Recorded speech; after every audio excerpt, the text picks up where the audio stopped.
Hello, everyone. Can you hear me? Can you hear me? Oh, can you hear me? I would be nice if I were a mic close to me. Hello, everyone. Can you hear me? Can you hear me? Can you hear me? Benj is now legal. This is number 18. Benj number 18. I'm so glad for everybody in the room. Trying to make sure you guys can see me, hear me. Let me go live on Instagram, even though Instagram is weird. You guys know Instagram is weird. It's not going to like fully show me or whatever. So if you are watching this on Instagram, of course, you need to pop on over to YouTube or Rumble or Twitch or Kick or just something else that's going to show this thing in full.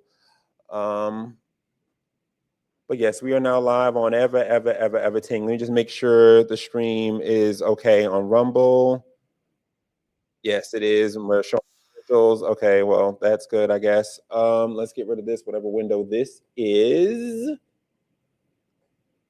Let me close that because that's going to confuse the hell out of me. And as you can see, we are live with one of our favorite guests, William Small, who is our viral star here, who is like goes down to the freaking city council and gets on all the Democrats' nerves. We love that. You and Alante down there doing that.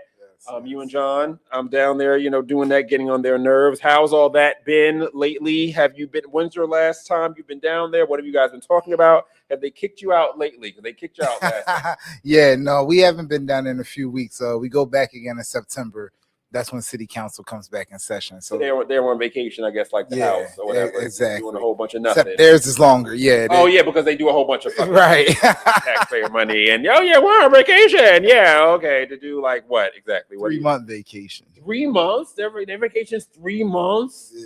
And we're paying for that shit? I know we're paying for it. I know they get paid when they out, like teachers. Absolutely. I mean, they get paid over $200,000 a year. So and it's not cut in half. Like how the teachers, how the teachers like they salary. They salary. So but the teacher salaries too. But they salaries cut in half during the summertime. Yeah, no, there's not cut in half. No, right? Because I guess they'd be the people in charge of voting for what their salary is. Exactly. So obviously, that's never going to fucking happen. Right. The people that are charged with. Right. Exactly. Gotcha. Same reason why we have like no term limits or how Congress keeps getting raises for themselves or whatever. It's just a smaller microcosm of the corruption that we see in Washington D.C. right here in Philadelphia. That's just like really sad. So speaking of Philadelphia, let me just put this up for you guys, and I'll put this up for William as well. The DNC, which the DNC. It's been here in Philadelphia a few times, but the DNC in 2016, I would say, was very pivotal for me because that was the moment in which I decided that I was going to go on the Trump train. I've been on there ever since. This is July 27, 2016. That was the day that Bernie, because as you guys know, I was a big Bernie person when starting this whole thing back 2015.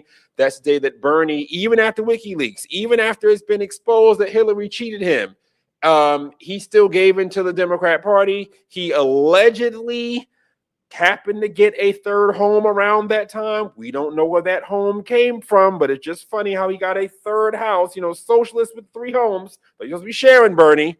Bernie rich. Yeah, Bernie's a rich man. I thought you were supposed to be sharing, Bernie. You know what I mean? Like it's socialism. We share out this hole. Can I go to Bernie Lake House and chill up there? I don't think I can. I think Bernie's a capitalist more than you know. But the DNC was definitely a pivotal time for me during that time because I was living in my car that summer. I was just coming off of doing like Ubers, like Jersey Shore, whatever. I just lost my apartment. I was living like between friends' houses and whatever. And I remember I was working Jersey Shore doing Uber. And it was like early, like one, morning or whatever. I happened to see a newspaper and I saw there was the DNC, this is 2016, so the DNC was coming or whatever. And they were saying that like Uber needs help in Philadelphia with DNC. There's going to be so many delegates and whatever. I was like, oh shit, I guess I'm moving to Philadelphia. And that's when I first moved to Philadelphia. I was living in my car during that time, found a little place there, whatever, going back and forth. But I remember taking delegates back and forth to the DNC. And the day of the speech or whatever, of the day before the keynote, the day that Obama was going to speak. Obama was speaking on the Wednesday and Hillary was speaking on the Thursday. She was like the keynote or whatever. And that's when Bernie had given in to Hillary. And I remember I was, and this is actually in the Wall Street Journal. You can look this up even now. I was taking this reporter from the Wall Street Journal. I forgot her name. I think it was Rebecca or something. I was taking her to the DNC or whatever. We were just talking about, politics, whatever we were talking.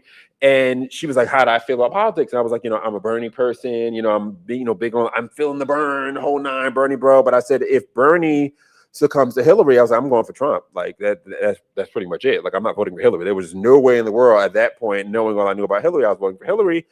I decided to go for Trump in that moment, and I've been on the Trump train ever since because, Trump and Bernie talked about a lot of the same things, back in 2015. Before Bernie sold out to the Democrats, Bernie was talking about, closed border. Bernie was talking about the fact that, having all these illegal immigrants coming in, he called that a Koch brothers, establishment Republican type of policy. And, it was because a lot of establishment Republicans, they do go for open borders, legal immigration, because they want the cheap labor and the Democrats want the cheap votes. But before Bernie sold out to Hillary for the cheap votes, because now the DSA is all, free stuff, but open borders, and you can't have both. Like, I don't know why no one's really exposed that. You can't have both.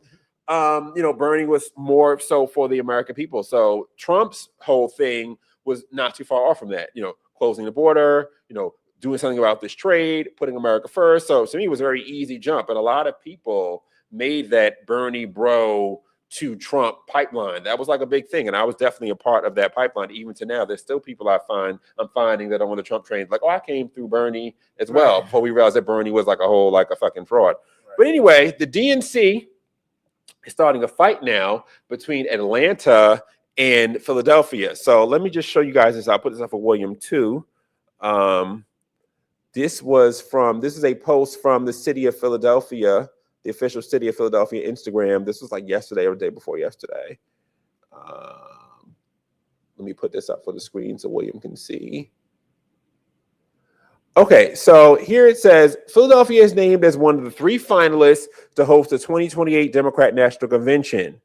Let me read, what does the post say here? One thing is for certain, Philadelphia proved to the world this year that our city knows how to host big events. This is why our city is proud to have been named a finalist to host the Democrat National Convention 2028. And we did have a lot of events this year. We had the big fireworks this year, all the World Cup stuff or whatever. So, we have done that in Philadelphia. But everybody's not happy about that. So the mayor of Atlanta, Andre Dickens, is quite upset about this. Just show you what he said here.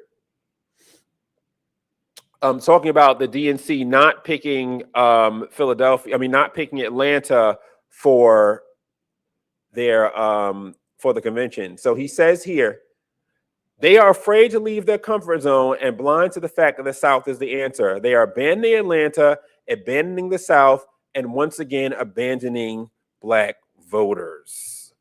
All righty. So, William, what are you thinking? What are you thinking about this? Like, do you think that Atlanta has a proper argument here? Do you think that the DNC is shunning Black voters? Or as a Philadelphian, are you like, hey, this is better for my city? It's more money and more, growth here in Philadelphia. Yeah, I mean, these public officials are they're treating this shit like it's a circus. Well, they're treating it like it's money. I mean, it's a lot of money brought into the city. Because I remember when I worked at DNC during Uber, there were a lot of. I mean, they had all the hotels were packed between here and the airport. And then, another fun thing people don't know about these conventions. So the DNC, I don't know if the RNC does this, but DNC, they have a thing where if your state is a more blue state, they put your hotel closer to like the venues. So like all like the California delegates and whatever, they were staying like, downtown, Center City, whatever. I did an Uber for one of the Alabama delegates, obviously not a big, blue state. They have them staying out by the airport. So it's like, I didn't know that the lady was telling me, the delegate was telling me, she was like, yeah, they arranged the lodging according to like how blue you are when they do I don't know if the RNC does the same thing. They may, I don't know, but I thought that was very interesting. But I think that the mayor of Atlanta is probably upset because, I mean, obviously, there's a big Black population down there, big Black Democrat population down there, obviously in Atlanta. Atlanta has been a very pivotal state for the Democrats. I mean, they have the 2, Democrat senators in Georgia. We don't know how the hell that happened, but that happened to happen, there in Georgia or whatever. So I can see why he'd be mad. I mean, it's a lot of money it's that a lot comes of to the city. I mean, they do take up a lot of hotel rooms, and it's a lot of industry and whatever. But why do you think that the DNC picked Philadelphia, or is having Philadelphia at least in the short pick over Atlanta? I mean, a lot of things are going on in Philadelphia this year. We had the 250th anniversary. That was around the whole country, but right. Philadelphia is the birthplace. Overall, it's a good city. I mean, Atlanta's a good city too, and I don't think you could have went wrong with either one, honestly. But when we're talking about the DNC, this machine of creating money for political establishments, it's already out of control. Right. You know what I mean? While he's going on, I'm quite sure that there's more issues in Atlanta than where the DNC is going to have their event this year. I'm quite sure there's other sources of revenue he can take advantage of. I'm sure, but I mean, homie wanted that money. I mean, it's a lot of freaking money. A lot. It's probably in the billions, huh? I mean, do you think that maybe it's possibly something having to do with like the DNC and Georgia as opposed to DNC and Pennsylvania? Like, do you think it's something like that, or do you think it's just more so logistical stuff? Probably logistical, and I just think Philly's on fire right now this year. I think Philly's on fire this year. I think it's LeBron is in Philly. Philly's on fire. The NBA, FIFA, it's on fire this year. I just think it makes the most sense business wise. Yeah, I would say so too. I mean, if I would think, I mean, I guess we're both on the same level as far as Pennsylvania and Georgia, because I would say like they're trying to grow Georgia into like this blue state. So you would think that doing a DNC down there would kind of establish that. I mean, they're trying to do that in Pennsylvania, but I think Georgia will definitely go blue. I mean, it has gone blue before Pennsylvania would at this point. You know what I mean? Georgia is it's a monopolar state. Like, Democrats tend to do better in states where one city runs the whole state. You know what I mean? Like New York or Massachusetts, where New York runs New York and Boston runs Massachusetts, and now Atlanta's running Georgia. They tend to do better in states like that. I mean, their exception obviously would be California. California is kind of multipolar, but it's just so crazy leftist. They have California on lock. You don't think Philly controls life? Nah. No, not really. Because I mean, if it did, we would never. I mean, how do we have a McCormick? You know what I mean? How do we have a Shapiro even as governor? Because I mean, Shapiro, yes, he's a Democrat. Obviously, he's on the left, but he is Jewish, and we know that the radical left part of the Democrat Party not really a fan of of Jewish people, Israel, that whole thing or whatever. So there definitely is, I would say, in Pennsylvania, we're much more purple because we're just not in control of one city. You do have Philadelphia, but you also have Pittsburgh, and you also have, Pennsylvania, all the, the counties in between or whatever. You can't just, Philadelphia is never going to be enough just to take over the whole entire state, which is, of course, that's what Democrats want because their stronghold is Philadelphia. That's what they want, but it's just not. It's not enough to be able to do that. So that's why I'm surprised they wouldn't try to put a foothold in Georgia, because like, looking at all the southern states, that's really the only state they have in the South like that. North Carolina's a little bit, but North Carolina goes back. North Carolina also is also a multipolar state, so it's going to be a little more difficult. Charlotte doesn't take all of North Carolina, neither does Raleigh-Durham area. It's like it's in between. There's like a lot of different cities there, and they have to work a lot harder for a multipolar state like that. Multipolar, they tend to lean toward the Republican just politically. So we'll see. But I mean, I'm happy as a Philadelphian. Obviously, I'm happy with money for our city or whatever. Do I really want to see these, these Looney Tunes here at the DNC? No. But I will say it's going to be very interesting because, I mean, I thought Gavin Newsom was a shoo-in, but now we don't know. And the AOC is coming up, and you have the DSA versus the Democrats. And I don't think the DSA, I mean, Bernie is a fraud, but I don't think that a lot of these other DSA members are going to lay down for, the Democrat Party like Bernie did. And I don't think that the threat of Trump is going to be enough for them to be able, because that's what they did, 2016. It was like, oh, well, we have to get together. We have to come together to defeat Trump. So Bernie's whole thing was, I'll just, lay my whole thing down for Hillary because she's more, supposedly more beatable for Trump, which, to be honest, I think Bernie would have given Trump a way harder go in 2016 than Hillary did.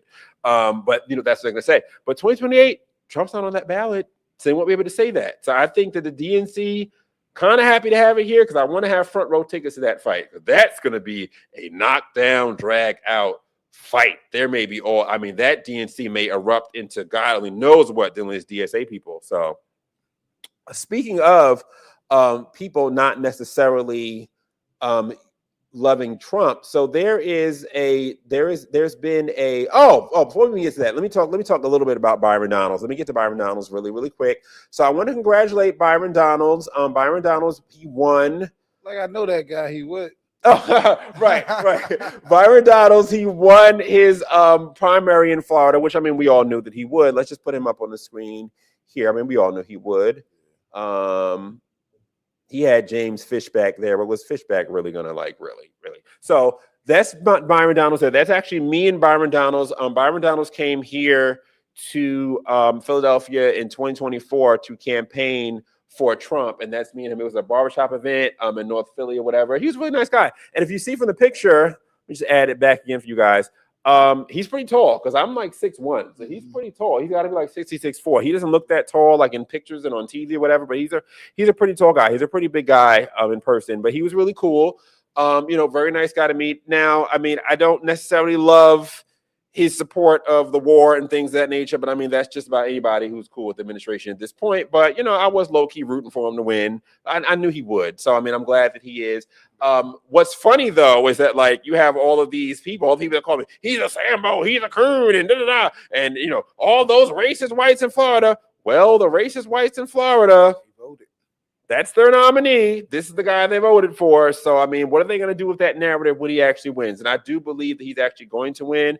I have a friend Sharice Lane, friend to the show. She's actually on his team down in Florida, on his communications team or whatever. So, like I said, not loving the support of the war, but I do want to see Byron Donalds win just so the haters can be mad, just so the Democrats, that Sambo, that coon, they'll never elect a black man in racist Florida. I would just love to see him get elected just for that reason alone. Yep. and we'll deal with the war stuff as we go. Hopefully that's not going to be an issue in a few months. But so shout out to Byron Donalds. So while we're in Florida, I wanted to highlight another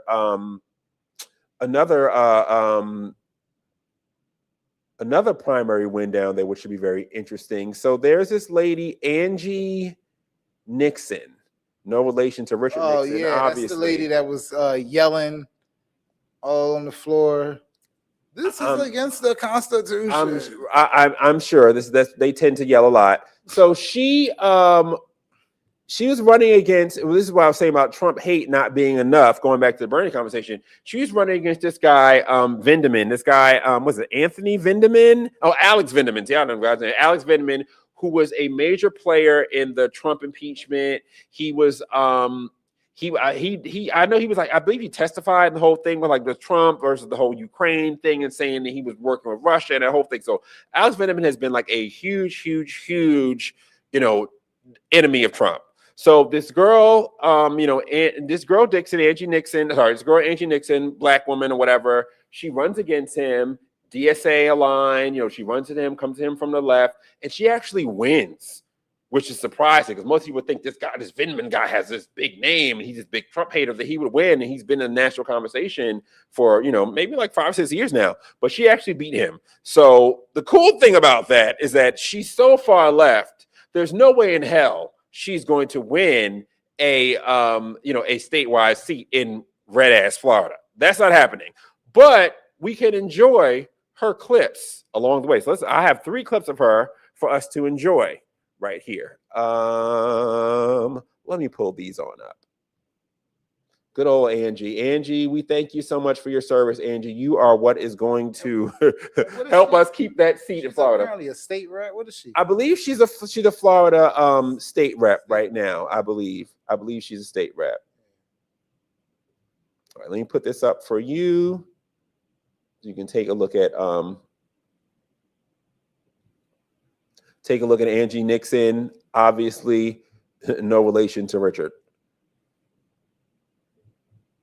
But Representative, that socialist, the DSA thing, that scares some people. And I just, Are you aware of that? That scares folks, and so they're concerned about, oh, are you gonna can you actually win, or what are you gonna do when you get in there? Are you gonna want to abolish the Supreme Court, or to abolish the presidency, or get rid of policing, or get rid of prisons? What do you say to that? Do you want that? Don, Is that what you believe? Don, I am a Black woman with natural hair. I scare people just being my authentic self. And so I want to be clear. This isn't about labels, people's labels. This is about people's needs. And I am very clear. I never miss my words about what I stand for. And I just recently joined DSA. I just recently joined the Working Families Party. And the reason I joined those organizations is because they are fighting for our most basic rights that we need. And I believe that as a Democrat, we need to be that big tent that we claim we are and accept as many people into the fold as possible so that we can change our country and build a new vision for this next 250 years. All righty, let's see some more of her greatest hits. She didn't answer the question. Didn't answer it all. Wait, we'll get to it. Hold, we got two more of her greatest hits coming. We got two more of her greatest hits coming. But no, as you notice, no, she's not answering the question. She's not answering it at all.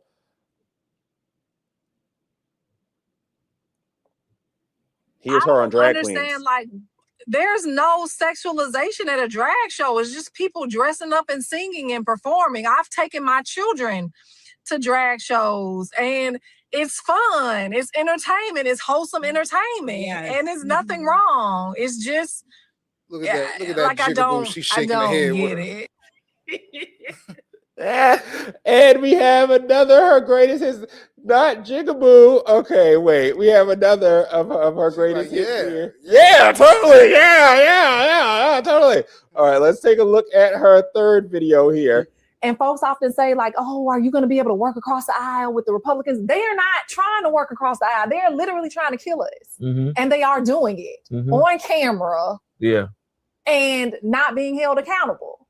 Like, actually, state-sanctioned violence. They've been doing it in the Black community, and they're doing it even more so now with ICE.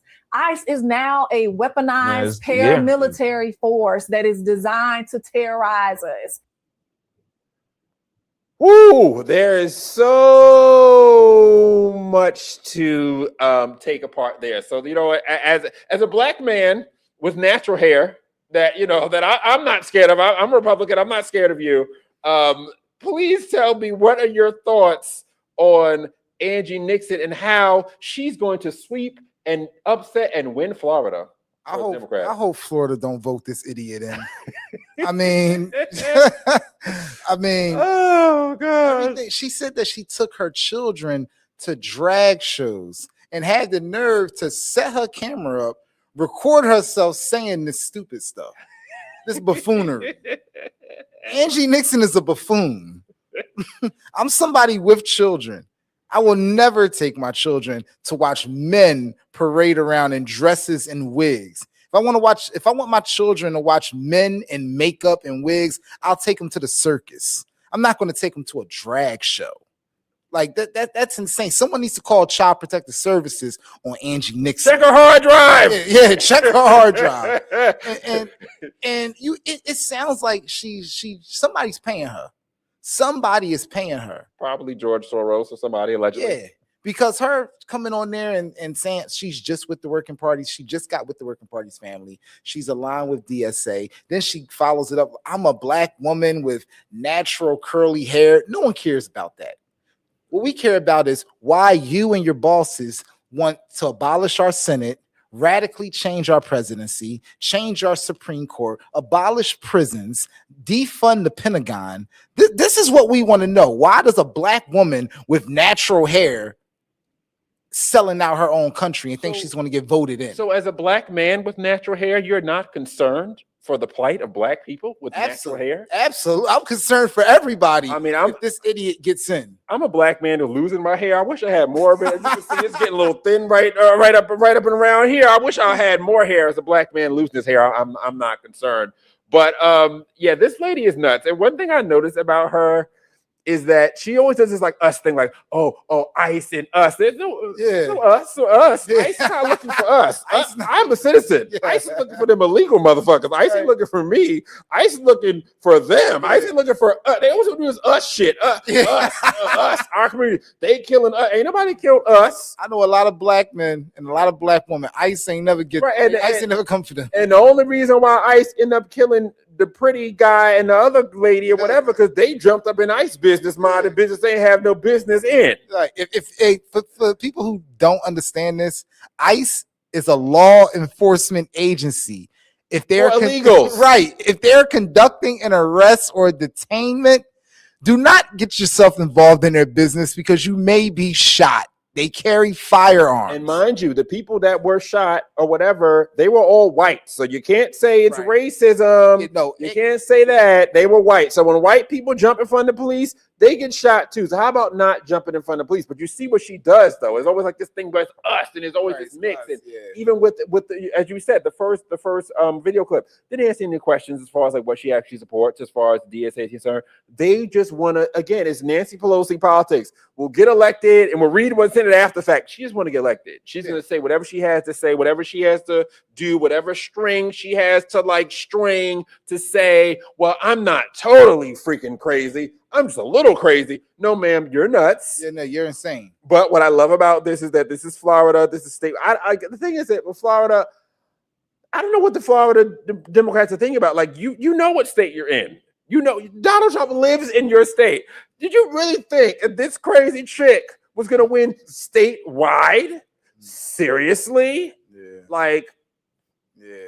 Seriously, crazy Angie Nixon. And what people have to understand about the Senate, which I think they're going to learn as they're going through the candidates, because we have El Sayed next, another one who's bound to lose. You can do the Looney Tune, blackity black, wokety woke shit in like a mayor race. You can do that in a House seat race, because these are all very local races. You're not winning statewide with this crazy ass bullshit outside of like California and New York, and I'm thinking maybe a stretch in New York at this point. So why would Florida even put? But I guess they probably figured that she wasn't going to win, because the Vindman guy who she ran against, very much, anti-Trump. People know his name from that. He's been on all the CNNs, MSNBC, whatever, as like, contributing to their shows, ever talking about how, Trump did all this stuff with Russia and the impeachment and whatever. So he has a name. So they probably figured, and they put $16 million in this guy. And I believe this lady only raised like $700,000. But I think that the message from this, it just shows that going into 2028, Trump hate is not going to be enough anymore for the Democrat Party. I think that they do a lot of that, especially outside of like New York, San Francisco type of, you know what I mean? If you're in a regular state, you know what I mean? A regular place, a regular people, I hate Trump. You can't just ride off of that. And I think that the Vindman guy thought that I can just say I'm a staunch, hater of Trump, and I try to impeach Trump and whatever, and that would be enough. And clearly it's not enough, because it doesn't speak to, and this is also a blind spot for the Republicans as well. It's not speaking to people's needs. It's not speaking to things being expensive. Now, granted, anything this DSA chick's talking about isn't going to help at all. Obviously, we've seen what's going on in New York with Mondami. Mondami is there. They're trying to say he's a miracle worker, but I don't recall the buses being free yet. Have you seen the buses be free yet? I think they actually went up 10 cents to $3. So, all these millionaire taxis they'll be doing, I don't see any of that happening. Kathy Hochul will shut that down. So the socialists are going to lie to you to get elected, but she's at least speaking to what people are concerned about. Whereas I'm sure didn't really follow Vindman's campaign, but I can pretty much guarantee it was all hate Trump, hate Trump, hate Trump, hate Trump, get Trump, get Trump, get Trump, get Trump. And it's like, that's not putting food on anybody's table. She reminds me of Chris Rabb a lot. I mean, obviously they're both DSA, and they have the same talking points and the same bosses, but how they evade the questions, and not give you direct answer on the same talking points that you can look up on the DSA's website. You know what I mean? They try to right. Cause I saw you had torched Chris Rabb on his appearance on Hannity. Yeah. Which if he was gonna make a performance that bad, which you guys can look on your Facebook or all your pages to see how you torch him on that. But if he was going to do a performance that bad on Hannity, knowing that it's a mainstream, it's a conservative platform, why go on if you're going to be like a freaking idiot and like not even like try to like pivot? Like, why even bother even going on a show like Candy? I mean, I know they do it because Fox is number one, you know, as far as like, you know, cable news, whatever. I mean, so a lot of them are doing it. There have been a lot of DSA people that have come on to other Fox shows. But it's like, if you're going to come on there and just be the meme of DSA, you know what I mean? You're just going to give them things fodder to talk about for all their, they're just going to cut it up and they're going to talk about it on The Five and Jesse Waters and all their other shows. They're just going to cut you up, put you on all the shows, being a freaking idiot. So like, why would you not come there and like have some sort of pivot? You know what I mean? Because we know what they want to do. You know, like people like Chris Rabb and Angie Nixon, they're not saying anything that they're going to do. They're saying Trump bad. They're, you know, they're saying the same talking points, but they're not saying anything legislatively or anything that they're going to do productive once they take these congressional seats. You know what I mean? Because the chairwoman of the DSA already came out on Fox News and told us what they're going to do. These people are being controlled. These people are bought and paid for.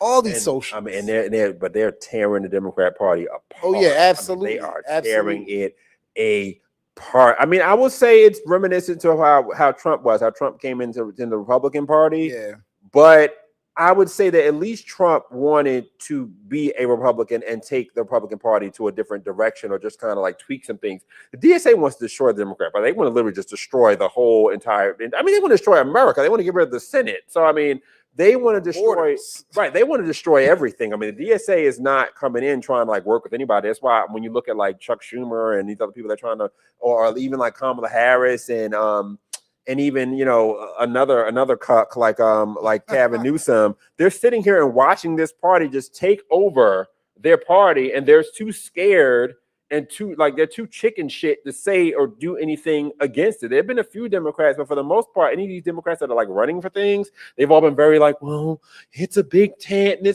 you can't have a big tent with somebody trying to destroy you. You can't invite somebody who's trying to destroy you into your tent. Like, that makes like absolutely no sense. So speaking of more Democrat destruction, moving further down the line, we can move over to Michigan, where we have El Sayed, Abdul El Sayed. So El Sayed, who they're trying to make him into like the next Obama and things of that nature.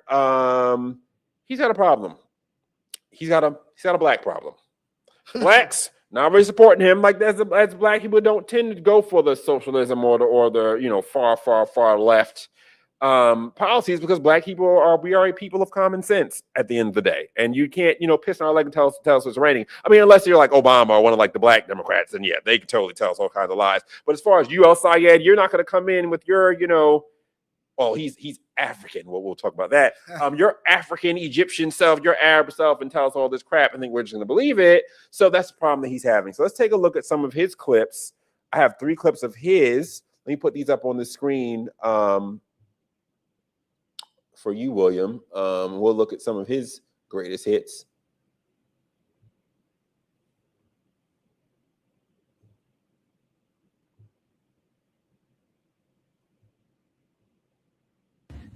Why don't you just make it just happen there?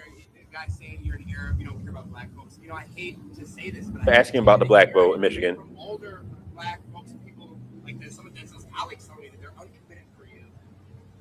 You know, there's been an effort, I think, to divide people against each other. And unfortunately, you see that the consequence of that, to tell us that some group or another group have to be counterposed because there's not enough for all of us. I am Arab. I'm also African. My family immigrated to this country from Egypt. I'm proud of my African heritage. So he's proud of his African heritage, y'all. Hold on, let's go to the next clip. He's really trying to go hard to convince us he's like African, like that's his thing now. Hold on, and I'm Egyptian American. I am both African and Arab.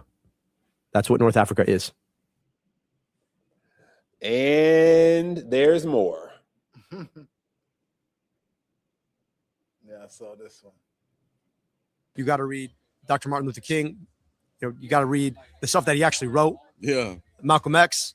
Yeah. I learned what it meant to be a person of color reading Black folk and the civil rights struggle. And I understand that my responsibility is about trying to address racial inequity. Oh righty. Learned how to be a person of color reading Malcolm X and other black folk. Not black people, black folk. What's great? Okay, so I'm glad, El Sayed, to hear about all of your pride in being African. I don't know what the fuck that has to do with me because I'm not African. I'm an American. So you got this whole Egypt thing. That's great. I'm from Brooklyn. So you know what I mean? I don't know about Egypt. I'm sure Egypt's lovely. I'm sure Cairo is great. I don't know anything about that. I'm a black American. So I don't really know what the fuck you're talking about. All this African shit. Like I don't like that. I don't know why you think that's supposed to like relate to me. And it's like this is what kills me about El Sayed. It's like instead of addressing black folks, you know, not even black folks, just issues in general with a policy prescription. This is what I'm going to do to help, you know, get, you know, food on the table, yada, yada, yada, yada. Instead of coming to black folks with that type of thing, it's always let me show you how I'm black. And they all do this. Hillary did it with the hot sauce and shit like that. I don't need you to show me how you can be black. Holla with the collard greens. Right, with the collard greens in the bathtub. I don't need you to show me how you can be black.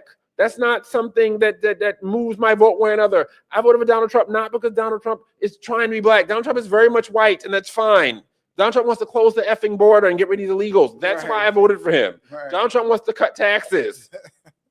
You know what I mean? Like these are things that I vote for. Like I don't really care about this, and it's just so whack to me that these people come out on the Democrat Party and they always do this pandering ass shit, and it's just like. But at the end of the day, black folks. It works for us. It worked. I mean, it's why they continue to do it. If it didn't work, they wouldn't continue to do it. I mean, do I think it's going to work for El Sayed this time? No, but they do tend to do it. Like what? Like I don't understand why black folks. Why are we not insulted by this at this point? Why? Why do we have to have people come and say that they're African and what? Like when was he claiming to be African? Like when was that? When was that ever? Before you're running now for a seat in Michigan? Like right. Come on. I'm African and I'm Arab. Right, I'm African. I'm also American. He wanted to say he's African American so bad. Right. I mean, hey, Elon Musk is, so you know. I know. Elon Musk is, but I just don't get it. Like the relatable card, the whole, you know. I am with you, my fellow blacks. It's just like, like it's just so corny. Be yourself. Come with policy prescriptions. But what he's running away from, where he's trying to make, trying to you know make some sort of thing with this is that his issue is now with Hassan Piker. As you know, Hassan Piker is this extreme far left streamer that he's done campaign events with, and he's kind of like a campaign surrogate. So Hassan Piker has said really extreme things like, America deserved 9/11 and all kinds of other wild stuff that wouldn't necessarily go over very well in Michigan. Let me show you guys one of his greatest hits. Do I have it here? Let me see. No, I don't. Let me add it here to the screen. Let me show you guys one of Hassan Piker's greatest, because I know some of you may not know who Hassan Piker is. I'm actually just learning myself who Hassan Piker is. And because I was never really a follower, but yeah, he says some real wild shit. Let me show y'all a sample of Hassan Piker. This is the person who a Michigan Senate candidate for Democrat Party calls himself as a surrogate for him. Like, this is like absolutely nuts. So let me show you guys this clip and let me put it up for you, William.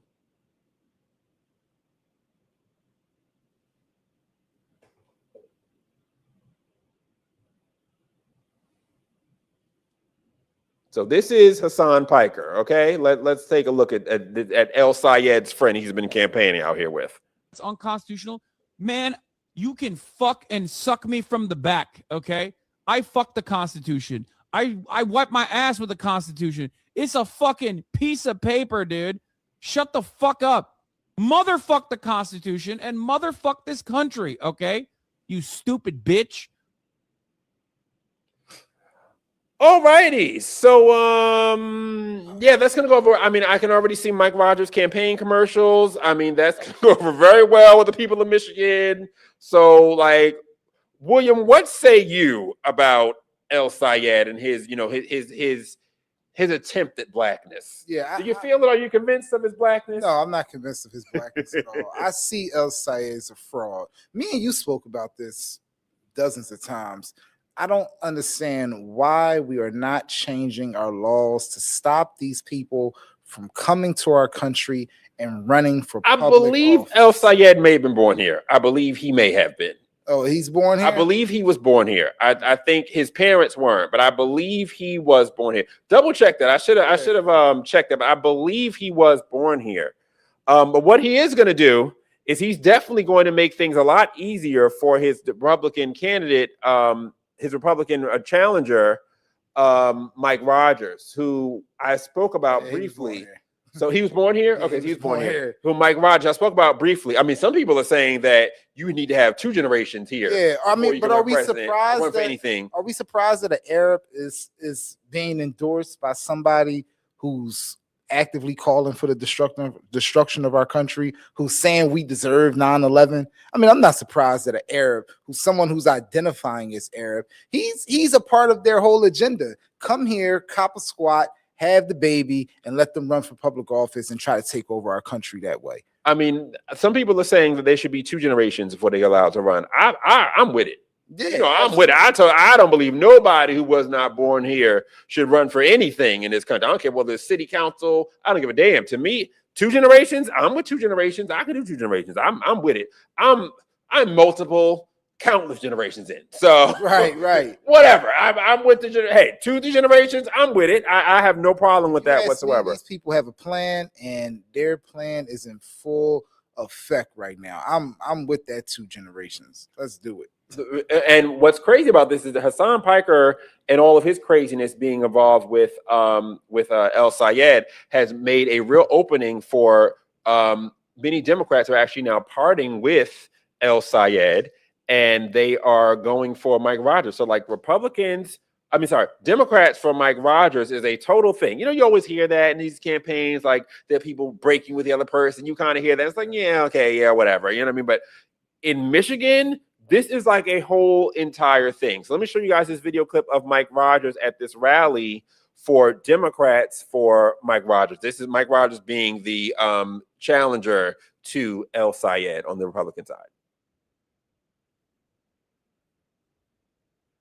Hope is not lost. I'm not asking you to be a Republican. I'm asking you for the opportunity to earn your trust. Michigan deserves a senator who will sit down whether you voted for me or not, will listen to you, will treat you with respect, will represent everybody. There are real differences in this race. I spent my career serving the country and taking on terrorists and criminals and threats to our national security. I believe in safe communities, a strong America, and protecting our freedoms. Abdul El Sayed and I have very different visions of Michigan and America, but we're going to have plenty of time to talk about that along the campaign trail. Today is about what brings us together. Great schools for our kids, safe neighborhoods, good paying jobs, affordable homes, keeping our kids and grandkids in Michigan, a government that reminds us and remembers us, and that it works for us. That's a winning message. That's a winning bipartisan message. It's certainly much better than whatever El Sayed is out here trying to do, with Hassan Piker and hating America and saying we deserve 9/11. So I think that Mike Rogers has a real shot. And again, if we get that, if we win, Mike Rogers wins, that's a pickup for us. So it's not even that we even have this before. That's a pickup for us. So I'm more confident now than ever that we retain the Senate. Why do they think because they act black, they get black votes? Why is that a thing? Well, you know why it's a thing? It's a thing because it's something I said on another pod not so long ago. Hold on, let me switch screens here. He talking about you got to read Martin Luther King, the stuff he wrote. You got to read Malcolm. Shut up, fool. You reading Muhammad. Like, what are you talking about? I mean, what it is again, I said this on a pod before. We are a reflection. Our leaders are a reflection of us. Our leaders suck because we suck as citizens. Black folks don't ask for anything more except for someone to come like Bill Clinton in '92 and put on the black shades and the saxophone on Arsenio Hall, or they ask for or do they know how we do things, or is he invited to the cookout per se and whatever. So I mean, it's really a reflection of us as black people. So many black, especially black Democrats, they just kind of look for these relatability questions and these, whether they can go to the cookout, whether they can be relatable to me or whatever, with these little stupid, things that don't even really matter, as opposed to the things that actually matter, the financial things, the fiscal things. Like, that takes our mind off of that, because while we're looking for El Sayed to, come to a barbecue and, he ain't gonna eat the pork chops, I'll tell you that. He ain't gonna eat that. He may, if he really want that vote bad enough. I don't put nothing against any of them, really. But while we're asking for them to do that, and they're putting on that whole performance for us, on the back end, they're letting in illegal immigrants. On the back end, they're getting rid of our jobs and farming our jobs out to, other countries, especially in a place like Michigan, because Michigan, many of those automotive jobs, those are black people working those jobs. I tell people all the time, you look at something like Motown, for example. Motown is great, and that's something that black people did, and it's wonderful coming out of Detroit, but you have to think about what enabled those black people to get in those studios and make those songs and make those hits. Somebody's father working at the plant at Ford, somebody else's granddaddy working at, Pontiac or whatever. Like, these were the things that even that little, I don't even been to Detroit, but I've been to like the Motown house. I'm sure that Motown house the Motown was in was probably bought by somebody originally who daddy or granddaddy who actually worked at a plant somewhere. Like, what people don't understand is that, like, in order to do these great artistic things that we love to do as black people in general, someone's got to be paying the bills. There's got to be some sort of like fight. When you look underneath it all, you have to look at what is the engine that is providing the monetary, movement for these things to happen. It all comes from money somewhere. And when we lose these industries, it goes down to culture. Like, it starts up from the financial stuff, the politics, but politics is downstream culture, they say. And it's the truth, because when we lose these jobs and we lose so much of, the quote unquote black dollar, all these institutions, all these things that we want to do artistically and culturally, who is going to be the backbone for them? When we don't have jobs, like, how are we going to have, when you talk about Black Wall Street and black community and black business, you have to have black people with jobs to support all these things. Who's going to support these things? Who's going to buy from the black business? Yep. You know what I mean? And yes, you may have a black business, you're selling cupcakes or whatever you're selling, which cupcakes obviously are not like a need, but that black man who works at the plant making something that we need, his paycheck is now going to go to his wife, who goes on Instagram and sees your cupcakes and go buy your cupcakes. Like, it all works together financially. And it's like, when we're getting rid of these major industries, this is why. So going back to your question, I think is that because black people, we don't look at the bigger picture of things. We kind of look at like what's relatable, who's being nice to us, who's saying the nice thing. But politics ain't nice. Right. Economics ain't nice. Yeah, absolutely. Competition between nations ain't nice. These people that are, speak, going back to homegirl, the Nixon here, with her and her illegal immigrants here. These legal immigrants, they're not coming here to be us with you, black folks. They're not coming here to unite with you. They're coming here for themselves.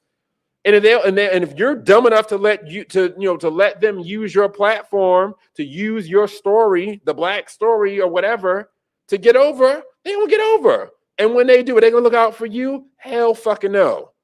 They're gonna look at you like you're a fucking idiot, open their store, do what they gotta do, and keep it right the fuck moving, and you still sitting here with your damn hand out. Absolutely. So what are we really doing here? But it goes back to us. Unfortunately, and this is not just black people, all citizens in the United States, but specifically black people in this situation, we suck because we don't ever look for anything more except for these like very, very like very basic things of, can you relate to me? Can you whatever, like, do you like black stuff? Do you listen to rap music or what? Like, just stupid things that ultimately don't matter. I don't give a damn what Donald Trump listened to. I don't need to see his playlist. Like, the whole thing, Obama's playlist, like this whole thing every year, Obama's playlist. Yeah, I don't give a damn what Trump listening to. I just need him to listen to me when I say close the effing border and cut these damn taxes. Like, I'm an issue voter. These things, that I'm not impressed by any of this. Right. But unfortunately, we in the black community, we've been inculcated to think that in order for someone to be quote unquote for us, they have to like emulate us or do the same things that we do, even though these things have nothing to do with politics whatsoever. So it comes back to us. Because El Sayed, if he thought that black people wouldn't go for this stuff, he wouldn't do it. He wouldn't do it. I mean, look what Hillary Clinton, going back to the very famous hot sauce in my bag clip. Remember that from Charlemagne? And he was like, Charlemagne says, "Oh, you're pandering," or something like that. And what Hillary say? Is it working? Right. She kept that shit 100. She's doing this because she knows this is what you niggas like. So Right, I saw right. my bag. And Is it working? I don't know Is nobody it that eat that much that just carry around Like, hot sauce. I do keep hot sauce in my car, not a bottle, but I will say when I do go to certain places, they give me the packets. I will keep them because some other places you go. I mean, I'm black, right? I'm the coon. There we go. Hot sauce in my car. I have to say that because sometimes you go places and then they don't have it, and then you be tight and you be like, "Damn, I wish I had some hot sauce." I don't have a bottle. I'm not like Walter from Right. different world. Remember Walter from different world had that bottle of hot sauce. Right. So I'm not that, but I do keep some in the car. Well, she made it seem like she actually, when she said it, I envisioned it in the bag and ready to pull out breakfast. Well, that is what she said because I mean I believe that was the Beyonce song, so that's what she was implying, that she's just this Southern woman.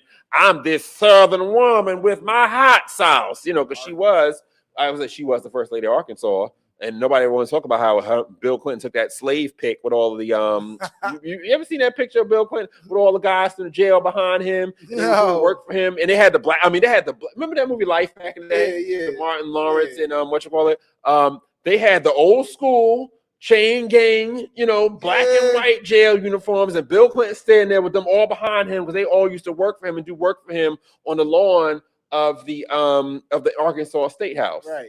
Damn, And I didn't know that. Yeah, that was like a whole thing. But like y'all and all the wokies, they love Hillary. You ain't Miss Hillary had her slaves down in Arkansas. Y'all forgot about that. You know what I mean? Like, but these are all the things that I learned going back to Bernie of when I was a burner, because I was prepared to vote for Hillary too in 2016. I was going to vote for Hillary. Like, hey, we vote for Hillary. It was Obama. Now it's Hillary's turn. Like, so I thought once I got into Bernie and started doing research on the Clintons and how evil they are, that was one of the things that I found out during that time. And if you could look up, you guys can look up online. There's like a picture of Bill Clinton. This is like I don't know what year it was, maybe like late 80s, early 90s, because he was governor of Arkansas. And it's like all these men, these chain gang black men that are like behind him, like they're like his slaves or something. And I mean, they did do work for him at the Arkansas State House. And they also, the Clintons are big on private prisons, which are the new slavery. So there's all that stuff. So yeah, I think Mike Rogers, honestly, I think he's going to take it.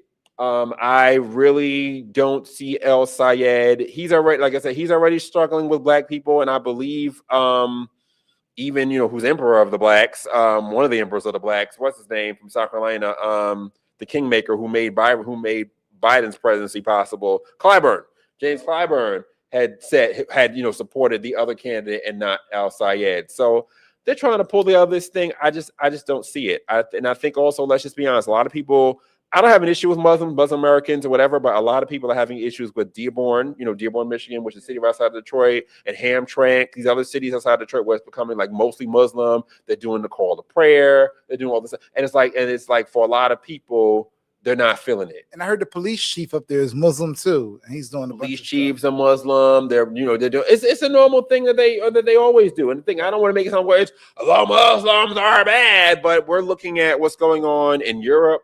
You see what's happening in London. In Philly, it's the same thing. The sheriff is Muslim, but our senator is Muslim. The thing, I look at the Muslims, American Muslims, right? So I was saying, see, Black Muslim Nation of Islam is not totally, but in a lot of ways, politically anyway, it's totally different from Arab, I'm blowing shit up Muslim. You know what I mean? Arab, deaf to America, we blowing shit up. That's a whole different, I don't put Louis Farrakhan in that same but even in Philly, a lot of them not with Louis Farrakhan. A lot of them, they practice the same thing that the Middle Easterns practice. They believe in the prophet, they believe in the whole nine, but they Americanized. I mean, we keep it real. You know, like you have Nation of Islam, you have Black American Muslims. They are Americanized. They're not. They realize they're Americans. They're not trying to, destroy this country because this is their country, and they realize that. So that I have a problem with. But I do have a problem with people from other lands who are trying to bring over like Sharia law and whatever, all this stuff, because it's like you're not coming here to be a part of America. You're coming here to try to ruin this country or try to change it. Yeah. And even with the idea of this being a Christian country, which it is, then a Christian country doesn't necessarily mean that it's a that we're a theistic country where you have to follow the rules of Jesus Christ or whatever. We're not saying that. And I think that Christianity, of the big three religions, Christianity is to me the best to build a country around because we're the most tolerant. There's no killing the infidel in Christianity. You know, and Judaism, whereas, you know, they say that, you know, in some parts of Islam, and, you know, Judaism also is very exclusive. You know, the message of Jesus Christ is not exclusive at all. It's open to all. Like Jesus doesn't want to kill anybody, because it's like, at the end of the day, our hope as Christians is that you can someday somehow be saved. So if we kill you, you can't really do that. You know what I mean? So that's why I feel like Christianity is just the best steward of a country like this, because we can allow people to practice their religion, you know, practice worship freely or whatever, have their synagogue, have their mosque, do their thing or whatever, but y'all ain't taking over. And that's my issue, is to take over. I don't have an issue with people having their mosque, doing anything, whatever you want to do, whatever. Muslim America, I know people that are Muslims, that's fine. You know what I mean? No problem with that. Nation of Islam, Black Muslims, plenty of that in Philadelphia, no problem with that. It's when you're coming and representing another country, and that you're now trying to take over this country in, you know, to do service for that country. That's where I have an issue. You know what I mean? But you being a Muslim, whatever. A lot of them are, though. A lot of them are have their own country, and, you know, as far as the main benefit when they're being elected to American public offices. Absolutely. Like, and that's what these people, we need to get rid of them. Like between this, you know, El Sayed and what's her name, the Somali chick, Ilhan Omar, and whatever, people like that. Yes, these people do have agendas outside this country, and we need to get rid of them. And really, a lot of these people that were not born here, going back to our last conversation, they don't need to be elected to anything. No. This is why we need to have that as a rule. That needs to be like a thing. I don't understand why you have people whose minds are somewhere else. Right. And I even have to say the same thing about Israel as well, because you have a lot of people that are dual citizens of Israel. Well, their whole thing in Congress is to be for Israel, even above the United States. So I feel like have dual citizenship. No, and you should have, period. If you are not for the United States, number one, the United States is not your number one thing. It's not what you care about. You should not be in our government. Go be in government in Israel. Go be in government in Saudi Arabia. Go be in government in Iran, wherever it is. Go be in government over there. Why would you be in our government here? This is the only country where that's even seen as acceptable. It's crazy to me. It's like if you in a family and you a husband and you have a wife that's going out here cooking dinner for the next nigga. Like, are you gonna be married to a woman cooking dinner for but I gotta go cook dinner for other niggas because he's more important. Right. Fuck you. Right. Like, how do you have people that represent us supposedly, but their real love and their real care is for a country that ain't us? Right. Make it make sense. It doesn't. How are we doing this? So before we go into another one of these losers, James Talarico, we have a couple of comments here from NJ Kanan. This is from back for our first conversation. There are bigger issues in Atlanta and Georgia. There certainly are. But the DNC, I get it. He wants it because it's a lot of freaking money, which I'm sure they probably need. And ratchet ass Atlanta. I'm not really a fan of Atlanta. Like, I lived in Atlanta for like 3 months in 2010. Not a fan.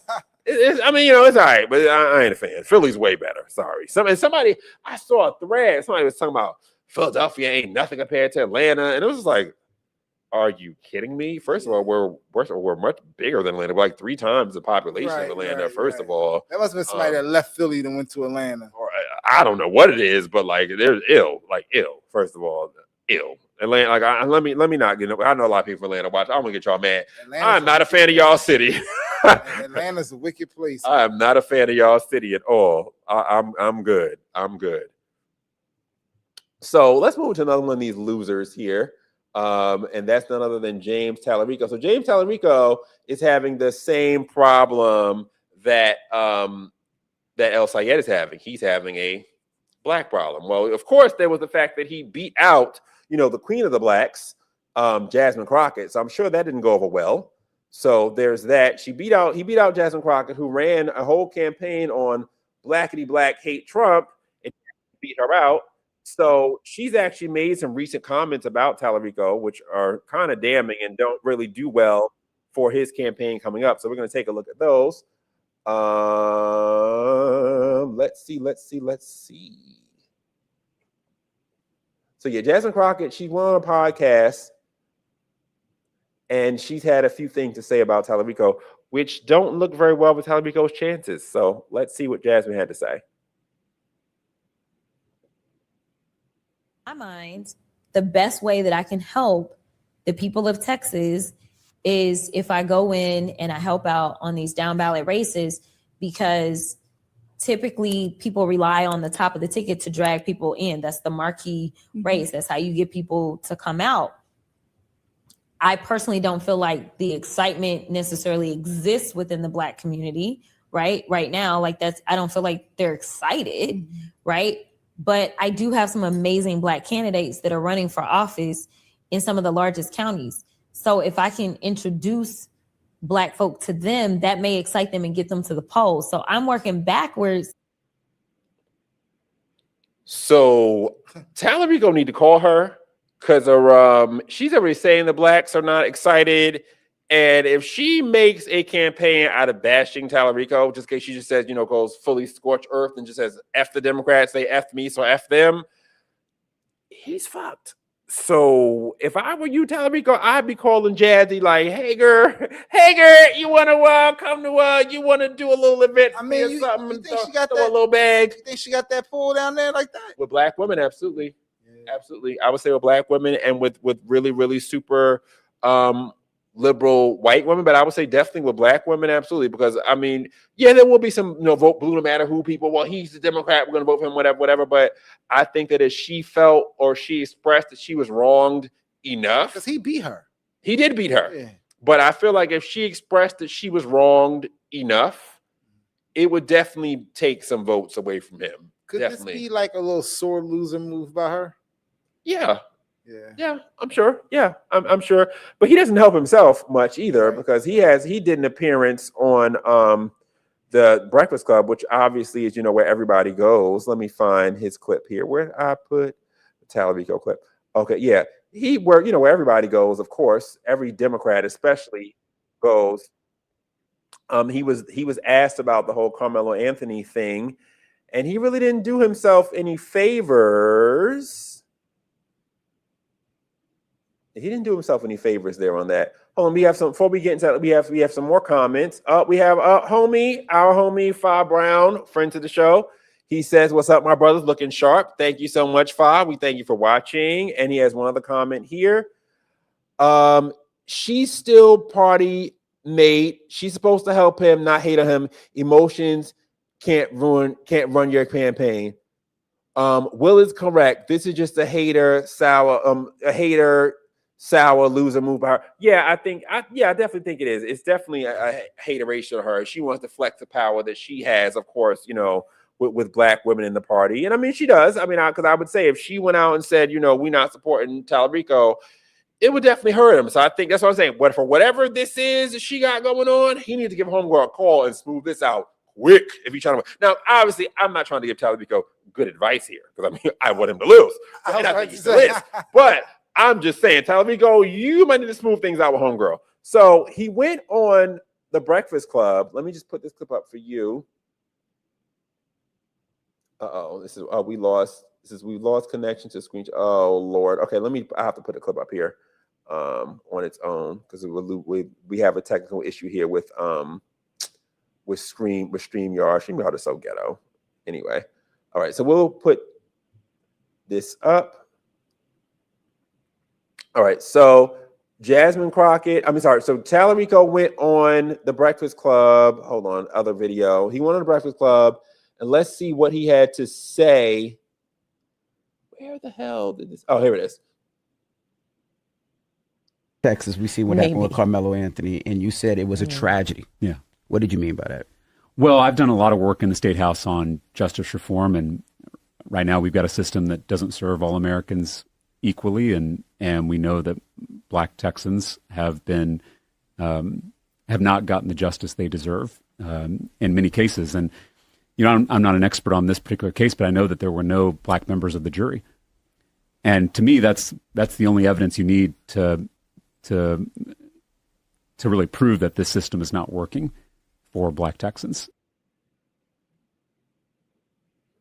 How did you think that was as a response to Talarico going on Breakfast Club, saying, again, speaking of the Carmelo Anthony thing, which is something I feel like he should not touch. I don't know who his campaign manager is. I would say, don't touch that at all. But he touched it, and he said that the issue is that there were not enough Black jurors in the jury. No mention of the white boy that's dead. No mention of that. So how do you think that did for him on the Breakfast Club? I think that did good for him. I mean, that's what these Democrat voters want to hear. They want to hear the excuses. They want to hear that crap. But that's also a campaign commercial for Ken Paxton, his Republican. Oh yeah, because they're in Texas. They are in Texas. Like I said, he went to do this Breakfast Club thing, and this is fine for New York. He's in New York. I don't even think he believes that what he just said. I don't even think he really believes that. I don't think so Democrats either. will say things that they know that they do not believe just because they know to get their voters to vote on election day. Well, he's trying to win back the blacks, but I would say his best way to do that would have been talking to Jasmine Crockett, not that. It's like the Breakfast Club. That's not helpful because again, like that all sounds very good in Blackistan. That makes perfect sense in Blackistan, but we have to go to the real world, to the real Texas. You made no mention of that, the fact that Carmel Anthony, right, good black, that totally works in Blackistan. You made no mention that, like, Carmel Anthony, however you may feel about it, he killed that white boy, and the white boy is like dead now. He's dead. He's not coming back. And did that not happen in Texas? Yes. So this is a child of one of your prospective constituents who is dead now, and you went all the way to New York to try to be a wokie on the black show, talking about there were no black jurors, and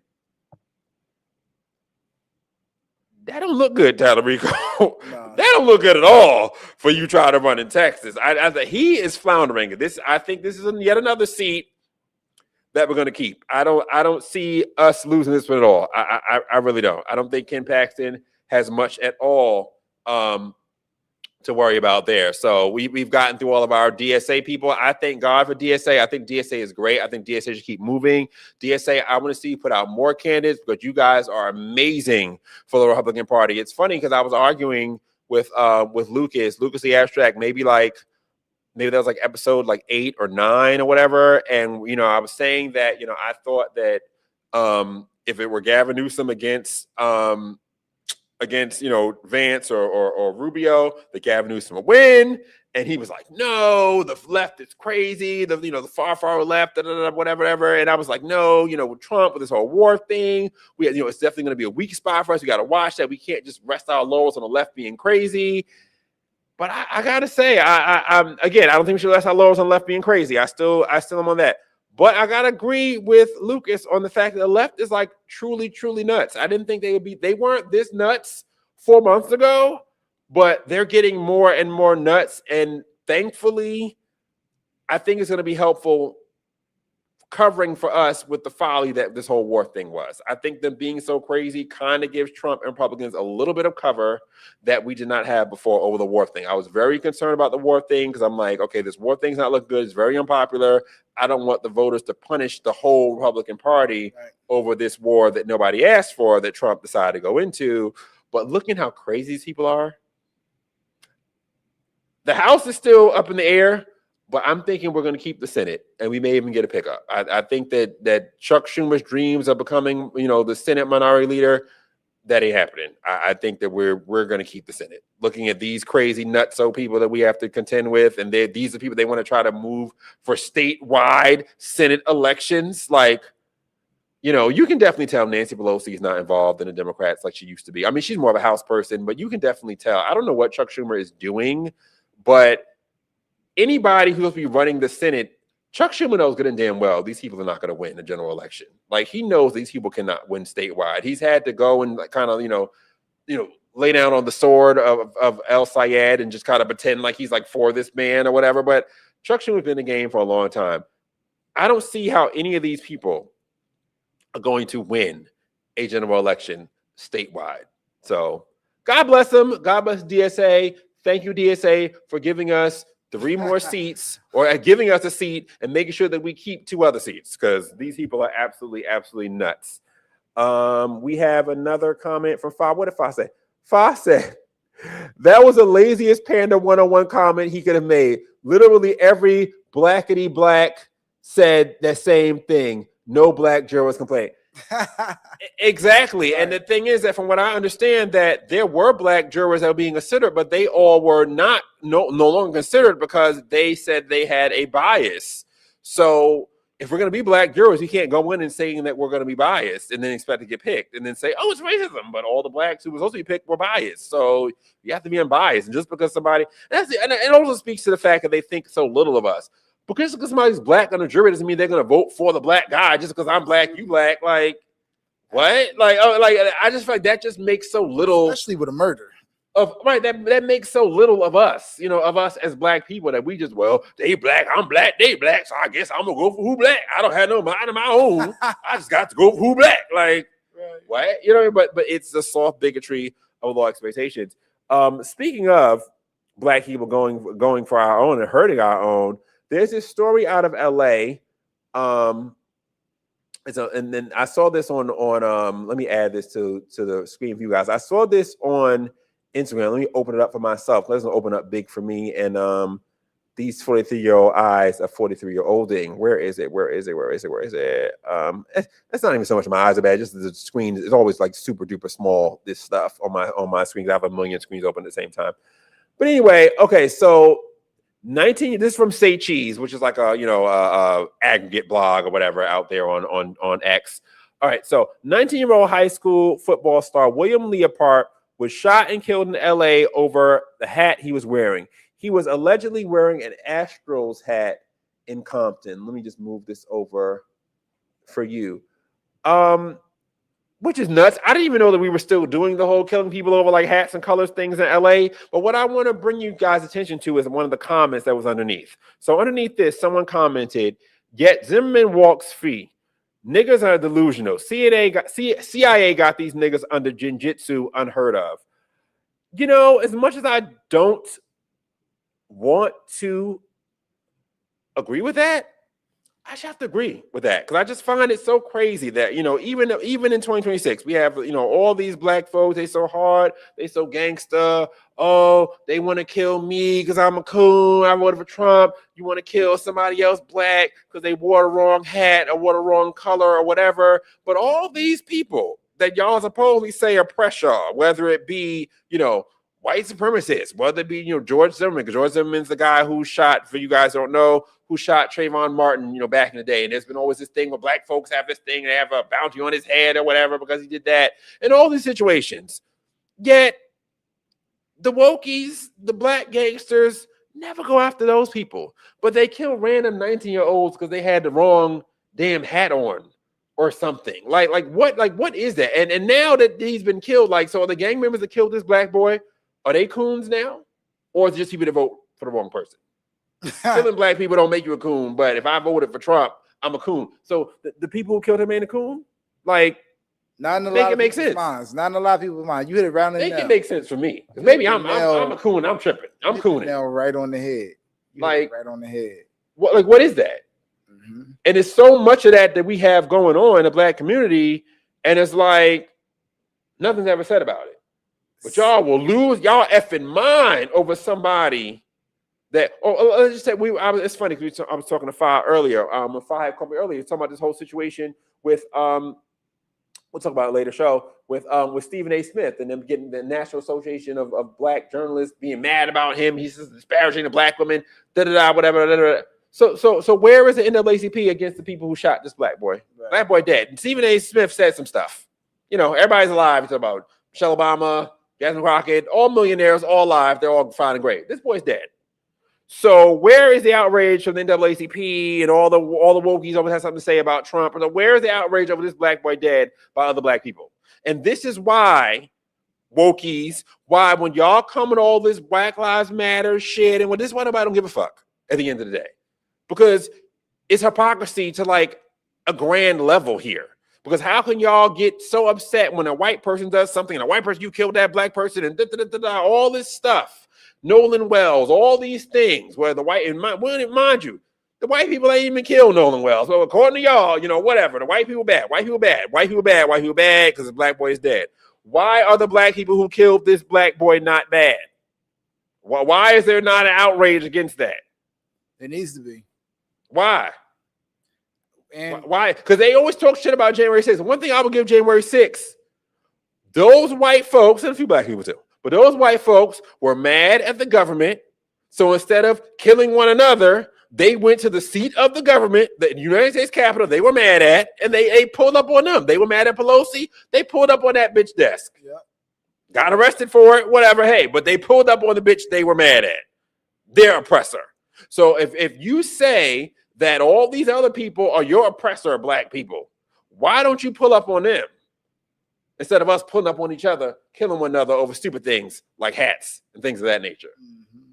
Like that's the part I don't get. Like, call me a coon, you always do, but I don't understand how this person who kills somebody, who killed this boy, 19-year-old, start of his life, I'm sure on the way to college, all that good stuff. Why is that person not a coon? Why is that person not the worst thing ever? Why are there no boycotts against that person? That's all. That's all I'm saying. Like what's up with that? I think in our cities we've become desensitized to a lot of this stuff that's going on. We celebrate people coming home from prisons. Sure do. We celebrate murdering ourselves. It's like a universe of insanity. It's absolutely insane, and it makes absolutely no sense. Yet we do it all the time. Like we do it. And it's like no one ever and I don't know why that thought never pops in nobody's mind about all the black people that are dead at the hands of other black people. But it's only when white people do it. That's it. That's it. Only if there's a white person involved. Okay. If not, then whatever. Right. So to switch gears, I actually want to lighten the room up a little bit, but maybe not so much. So there's this guy on the internet. I don't know if you guys have heard. I've heard about this guy, but this is just making the blogs now. Let me just put this up here for you guys to see. Boop, boop, boop, boop.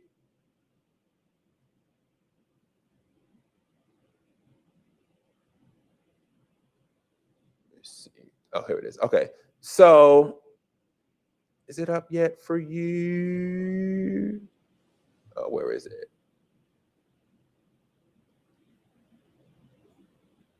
All right, let me add that one more time.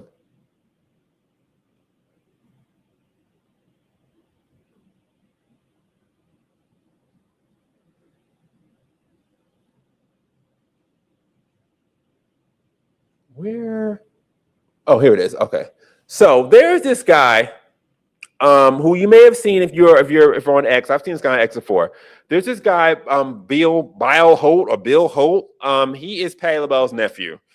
And his whole claim to fame is going on X and saying that, I'm Patti LaBelle's nephew and Patti LaBelle disowned me because I follow Trump or whatever. Mind you, this man, Patti LaBelle is like 80 something. This man is like 60 years old. This man is like Patti LaBelle's son nephew. He's a nephew that she adopted or whatever. So let me just read you guys the article from Neighborhood Talk and then we'll go deeper into it.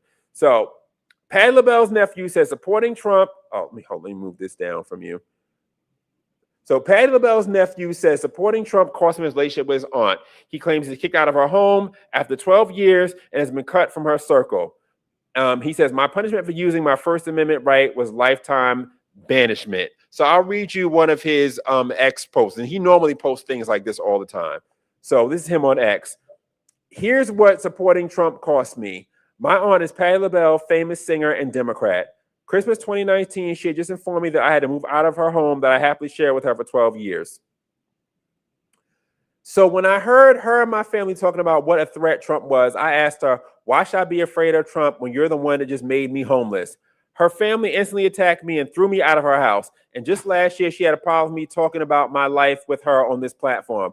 My punishment for using my First Amendment right this way was lifetime banishment. And as of today, she's still not speaking to me. No one in her circle is speaking to me. And this will apparently last the rest of my life. Why? Because no one violates and disrespects democracy and free speech more than Democrats. I've learned that lesson on Black Christmas 2019, and I've been learning it ever since. And even though I've gotten out of politics, they still hate me. But all that tells me is I'm doing something right, because I'd rather vote Republican because I want to than Democrat because I have to. God bless America. No doubt. But you need to get his stuff. I don't got no respect for this bullshit. This is some bullshit to me. This is some fucking bullshit to me, and I'm gonna tell you why. Okay, it says right here that Black Christmas 2019 or whatever. This nigga is like 60 years old. So 2019, this is 2026. 7 years ago, you was like 50 something, 53 or so, or whatever. You was a grown ass man. So why would you be concerned about living with Patti LaBelle in Patti LaBelle house as a grown ass man? Like, what? And if you're 53 living at Patti LaBelle house, then you know what? And this is this is a take. I probably, I shouldn't take this as a conservative. I'm going to say it. If you 53, 60, whatever the fuck it is, and you live in Patti LaBelle house, you should vote for whatever the fuck she tell you to vote for, because you live in her motherfucking house. Like, the fuck? You know what I mean? Like, how the fuck? You know what I'm saying? You living off of me. Ain't gonna tell me I'm wrong. I'm over Trump. Oh, really? What? Maybe Trump got somewhere for you to fucking live. Right. I ain't mad at Patty for that. Sorry, I'm not mad at Mama Patty for that. Because, like, what the fuck is that? And this dude, and again, nothing against him. We're on the same side politically. I'm sure he's probably wonderful. But it just seems like, I don't want to say a grift because he never asked for no money or nothing like that.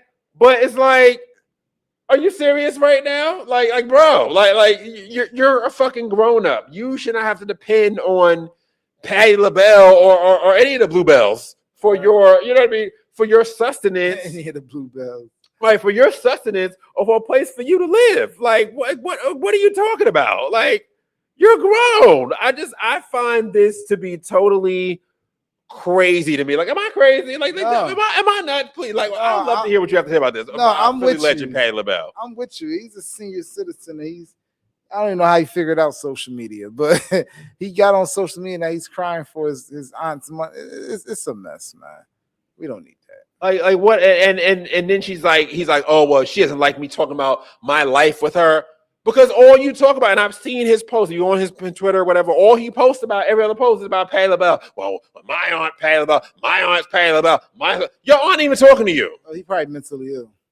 So, I mean, I don't think he's mentally ill. I just think that's the only claim to fame. You know what I mean? Like, that's why people follow him. Everybody who follows him on Twitter follows him because of that, because he mentions Patti LaBelle every 5 seconds. But again, if you living in Patti LaBelle house, then if she tell you who to vote for, then you need to vote for that person. If she paying your bills, sorry.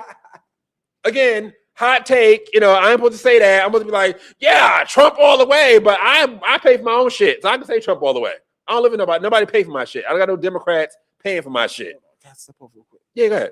All this shit is me, so I can do that. You know what I'm saying? But like, what the Bill Holt guy? I don't get it. It's very grifty to me. It's very grifty to me. I don't feel sorry for him at all. I mean, he's been doing this for a long time. I'm just not sure why now, though. It's gotten to the blogs. Like, now it's a thing that the blogs are covering it, but it wasn't like that before. It was, he'd been doing. I'd say I've probably seen him doing this for like the last few years. I don't know what he has going on. I don't know what he's trying to parlay this into.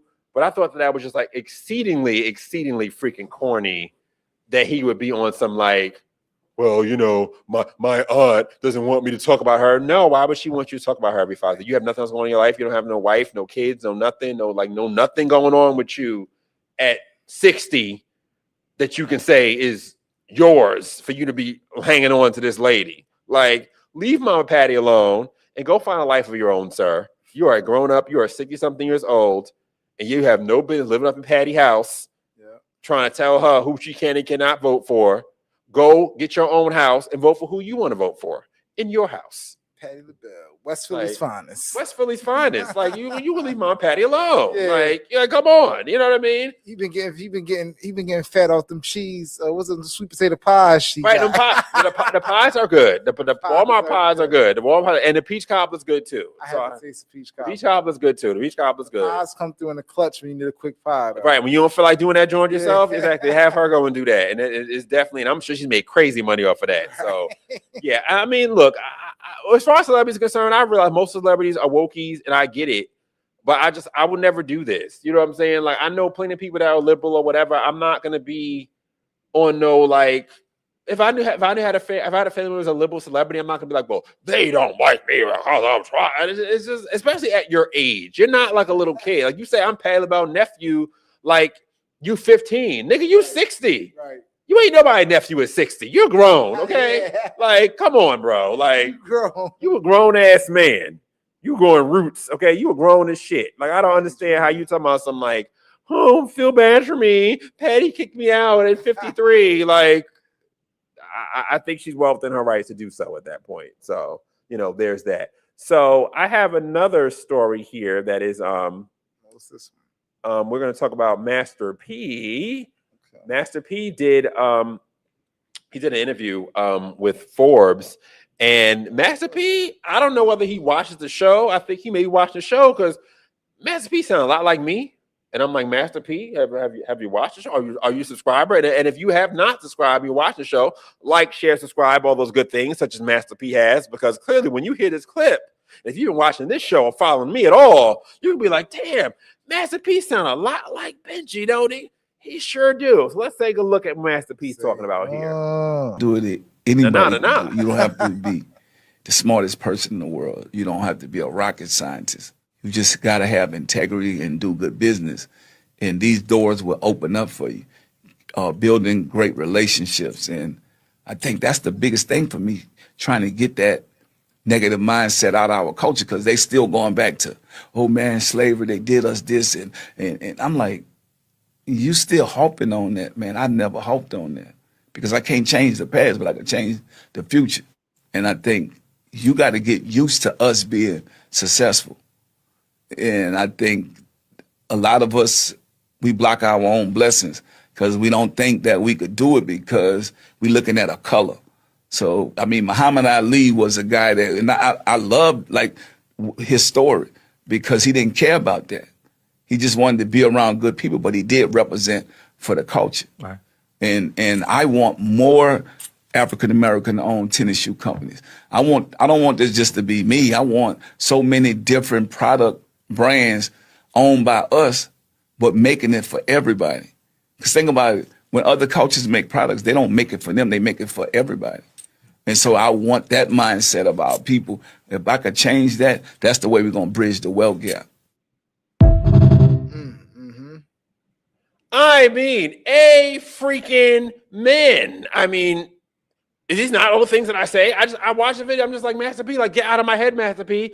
Everything that I've been saying on this damn podcast, literally, Master P just laid it all out for everybody. I mean, this is totally how I feel. Like, black folks, if we're gonna make things, we can make things, make it for everybody. All this gotta be black this and black. It's like, you're not gonna grow like that when you niche-ify yourself. Like, hello, you know what I mean? Like, if I'm making shoes, I'm not making them just for black people. Like, that doesn't hello, like all these things about are not harping on slavery. And because again, you were not born a slave. Slavery is something someone had to tell you about. This is not anything that you were born of, that you have any real experience with. So any feelings you have about it were put on you, and that was inculcated in your mind, and that was actually put there. You were groomed to feel this way. Grooming is not just sexual. Grooming goes in all types of different ways. We are groomed as black people to have this racial sensitivity.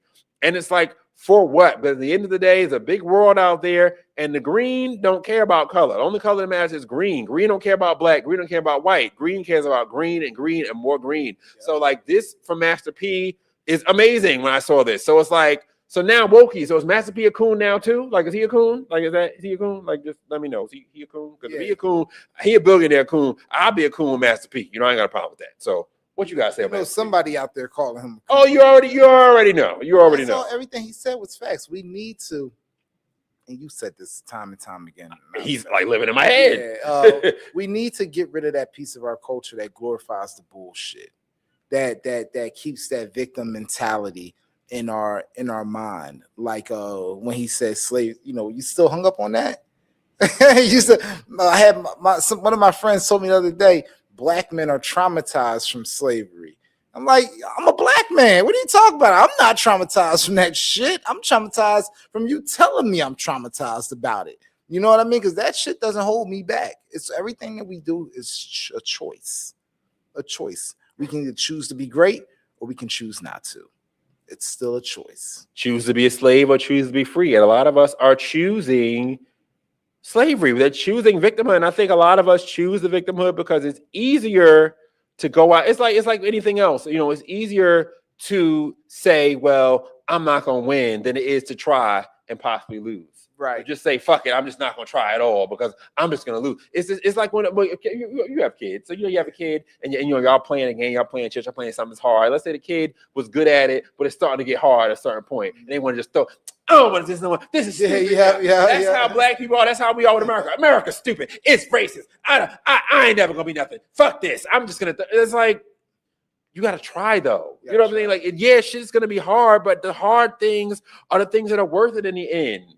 Yep. You can't just throw shit away because it's hard. It's hard. You know what I'm saying? And I feel like that's what we do. It's like I feel like America's playing chess, and we playing checkers. It's like we sitting here, we get mad, we want to flip the whole damn board over, and it's like, okay, you flip the board over, but the game's still going on. So either you can be a part of it, or the next person can be a part of it, but the game is still going on. The same thing I say with politics. Oh, black people, I ain't gonna vote. I'm just not gonna vote. Now, look, I get and I understand people feeling like, you know, especially with this war and with all the stuff with Gaza and whatever. I can understand people feeling in their feelings and feeling like, you know, on a moral stance, I can't vote for or support X, Y, Z. I get all that. Right. However, if you don't vote, somebody else is voting, and their vote's going to count. So this thing, and I understand as much, and it's fake. A lot of this voting shit can be, and I get it. A lot of shit is fake. A lot of shit is fucked up. They do a lot of funny shit with the, you know, with the numbers and things, and we find an extra votes and tallies and hanging chads and all that shit. But votes still matter. And if you don't vote, somebody else is voting. And them other people, their voice gonna be heard, and yours is not, ultimately. And I feel like that's what we do as black people. We just throw this whole shit away. And if you can be somebody like Master P, Master P came up from selling drugs. Let's be honest. Well, a lot of that seed money for No Limit definitely came from selling drugs. Like it was the seed money. It started. Let's be honest. You know what I mean? But he took that, flipped that, had a little Romeo on the Disney Channel and whatnot. Like he took it and a lot of good flipped his way out of it. You know what I mean? A lot of, and I mean, I'm not going to judge Master P because I mean, the Kennedys, their money came from prohibition and doing illegal shit to being, you know, now we got RFK is the, you know, is the health secretary, and, you know, JFK is one of our most beloved presidents, but their shit started with crime. A lot of the American love stories and a lot of these American, you know, great stories of American business, a lot of that shit started with crime. So I'm not even blaming him for that. But my thing is like, started with crime. You don't stay in the crime and keep doing the crime forever, perpetuating this life of crime and perpetuating all of this. Like, I just look at the comment, they're popping up. Perpetuating somebody's, you know what I mean? So perpetuating all this victimhood shit. Like, that's not where you are. You know what I mean? Like, that's not where we are. That's not who we have to be. And I think that I feel like many of us should look at a Master P and be like, damn, I look at Master P. Even a Diddy is as fucked up as Diddy is, whatever. Diddy's somebody who came from nothing. How many people with Diddy? Jay-Z, Jay-Z, another one who seed money started from drugs. You know what I mean? And they're able to flip it into all this stuff. So what I'm trying to say is that it's easy to shit on Diddy now, but at the end of the day, he is a success story for whatever, you know, for whatever you want to, you know, whatever is a success story. You know what I mean? I even said, let's go there. Even R. Kelly, a man who was homeless, you know what I mean? Yeah. He took his talent. Obviously, R. Kelly has a lot of issues, obviously, outside of that. But he took his talent, going for somebody who was homeless, to be the, you know, quote unquote, still reigning king of R&B. Yeah, no, that's you know what I mean? Yeah. So, you know what I mean? So we can if we try. But I think that there's always this thing where we just don't try. It's like we just throw the whole board away and just say, fuck it. You know what I mean? And we just say we can't do it. Yep. But look at Master P. You know, it is not just rapping. Oh, he's done so many other things outside of rap. Master P ain't rapped in 20 years. Chips, snackers, the snacks. Yeah, movies. Good too. Yeah, the soups. All of that stuff. I'm quite sure you got clothes and something. All of that stuff. You know what I mean? So again, let's look at Master P's example. Master P is somebody, he's from the South. Master P is not, you know what I mean? He's from the South. He's from the gutter. He's from, what's that product called he always talk about? Calio, Magnolia. Yeah. They tore them shits down. They were so fucked up. You know what I mean? So for him to come from that to be who he is, doesn't, so the black person, American person at all, you can be things. You can do shit. Absolutely. If you try. And you shouldn't let slavery or what they told you about slavery, black person, hold you back. Because again, I don't care what nobody say. Slavery is something the nigga had to tell you about. You didn't live that shit. Right. So there's nothing that you didn't actually live that should be holding you back in the present day. Yeah. The only difference between you and somebody who didn't know about that is literally somebody telling you. That's it. Yeah. So we need to stop telling our kids that shit also. New generations. You can tell them about slavery. Sure, yeah, it happened, obviously. But all this, you're traumatized because of slavery. You're not traumatized because of slavery. And according to Fa, you ain't nobody's nephew at 60 years old either, okay? Right. At 60, and you ain't traumatized by slavery, okay? I'm sick of this victimhood shit. Yeah, being a nephew at 60 is crazy. Okay? Crazy. At some point, I'm going to start calling you my cousin. So, But Fa also says, professional victimhood comes with a built-in excuse of failure, which is easy in doing whatever it takes to be successful. Exactly. It's way easier, it's way sexier to say, oh, slavery, oh, Jim Crow. So when you fail, it won't be like, I fail. It'll be like, oh, what a system. It is easier to do that rather than to try. But the thing is, you won't never win if you don't try. He's not even real quick. He's not even a real nephew. He's an adopted nephew. No, he's a real nephew. He's a real nephew. But he's adopted son. I believe something happened with her sister. Something happened to the sister. I don't know what happened to the sister. Something happened to the sister. So she adopted her sister's son. Oh, okay. So he is blood, but he's her sister's son. From what I understand. Correct me if I'm wrong, but I believe that he's the sister's son, but she's adopted him as her as her child for whatever reason many years ago or whatever. So believe in yourselves, people. If Master P can do it, if Degenerate Diddy and freaking R. Kelly and them, all them people could do it. Degenerate Diddy. I mean, why can't you? You know what I mean? There's nothing stopping you from doing it. If you can do it, if they can do it, you can do it. There's no reason for you to feel like because of slavery, something that someone told you about, nothing you actually lived, that you can't move forward because of that. It makes absolutely no sense. So we're getting toward the end of the show. You know what I have to do in every show? No doubt. Meme Team. So as you know, I do something on the show called Meme Team, where I get memes from the internet, bring them up. My guest has not seen the memes, and we talk about them, and we see how we feel about them, and we discuss what their meaning is, what their greater meaning is. So let me pull up the first meme here for William. I'm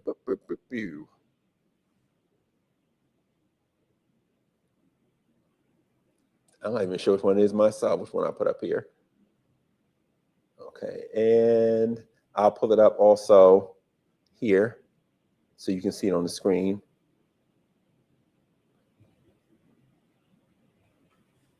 This one relates to El Sayed, sort of, kind of. Please be African. Okay, so let me show the meme to everybody.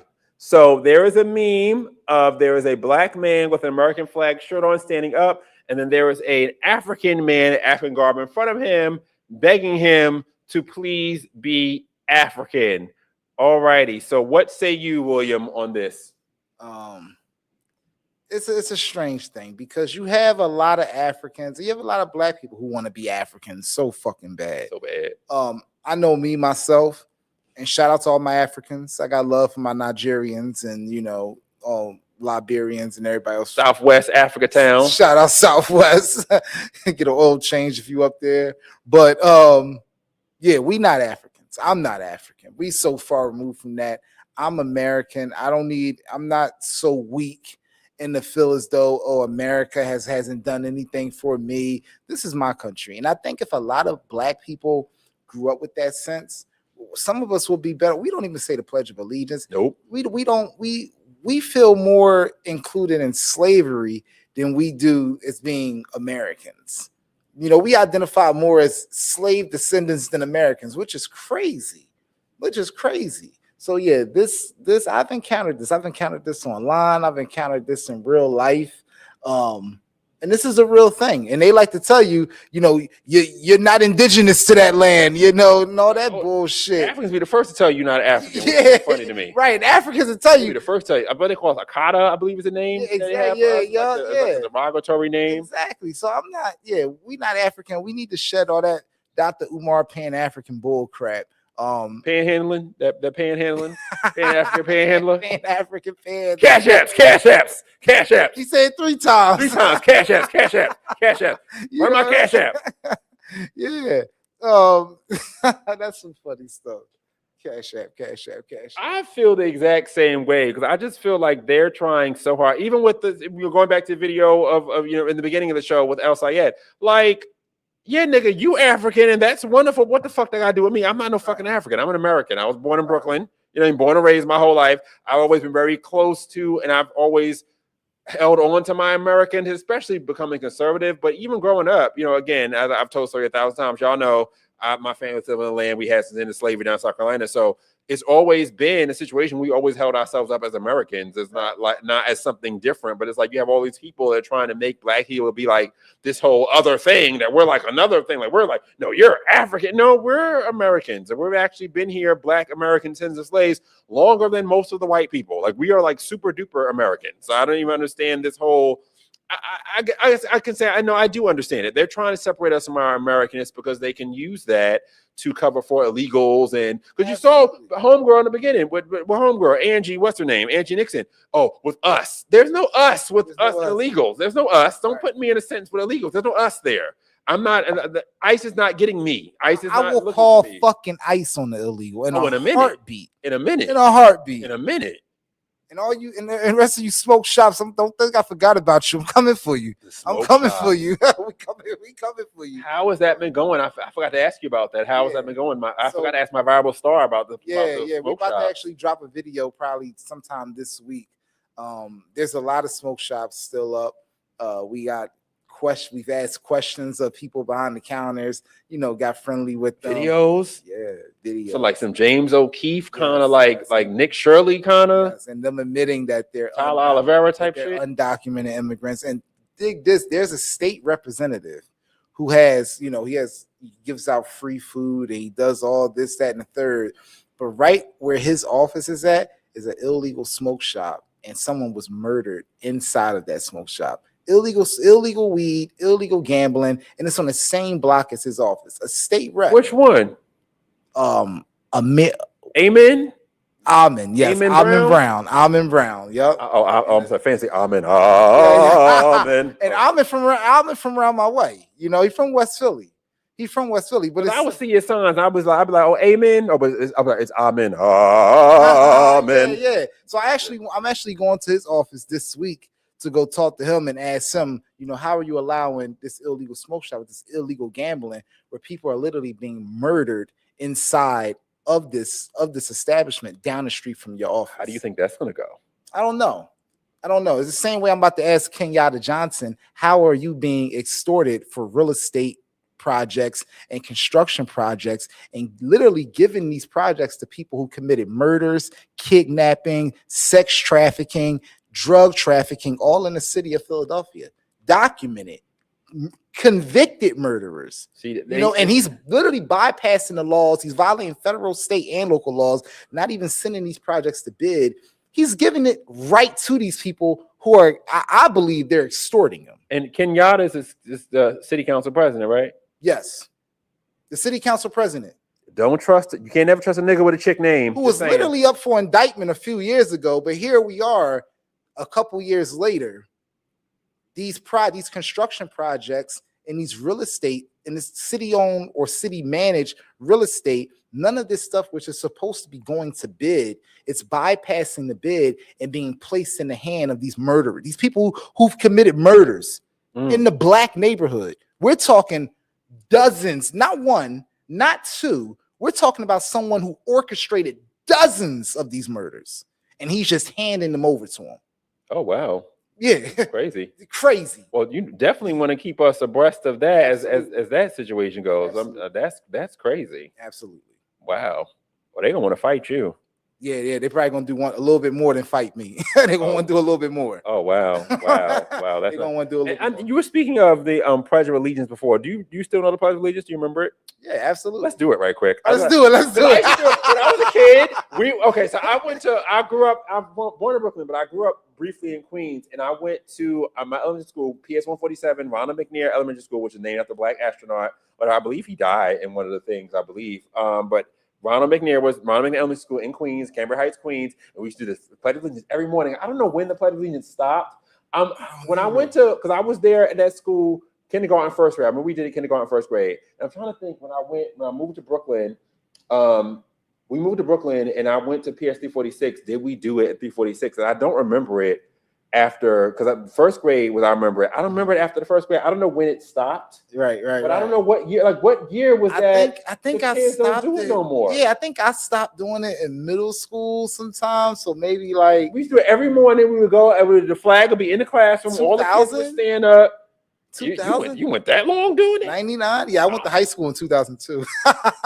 I graduated in 06. We definitely had that shit in high school. I know we definitely had it in high school. No. I know in junior high school, it definitely didn't go that far in high school. I'm trying to think, maybe it was like, I think 5th grade, I think middle school for a fact, I know it stopped. I don't remember it after like the 1st grade. I'm trying to think if in the school in Brooklyn, did we do it? When I went to 346, I gotta ask my sister. 3rd grade. I remember in 3rd grade for a fact. I remember I did it kindergarten and 1st grade. All right, so hand on heart. Let's see if we can. Shout out Miss Fernberry, my 4th grade teacher. Now that I'm older, you were a fucking liberal. She was a raging liberal in the 90s. You know what I mean? She hated the Pledge of Allegiance. She hated it. So shout out Miss Fernberry. See, I didn't know why people were hating it. See, I didn't know about all the political implications of it at the time. I just remember we just stopped doing it. I don't remember. And I'm trying to think. I don't want to like negatively like talk bad about my second elementary school 346, saying that we didn't do it. But I don't remember doing it there. Maybe we did. Maybe only at assemblies. I'm sure we did it at assemblies. Yeah. Because I remember, and we used to do it every morning in 1st grade. But I believe we only did it at assemblies in my elementary school. But all right, hand over heart. Let's go. Okay, so.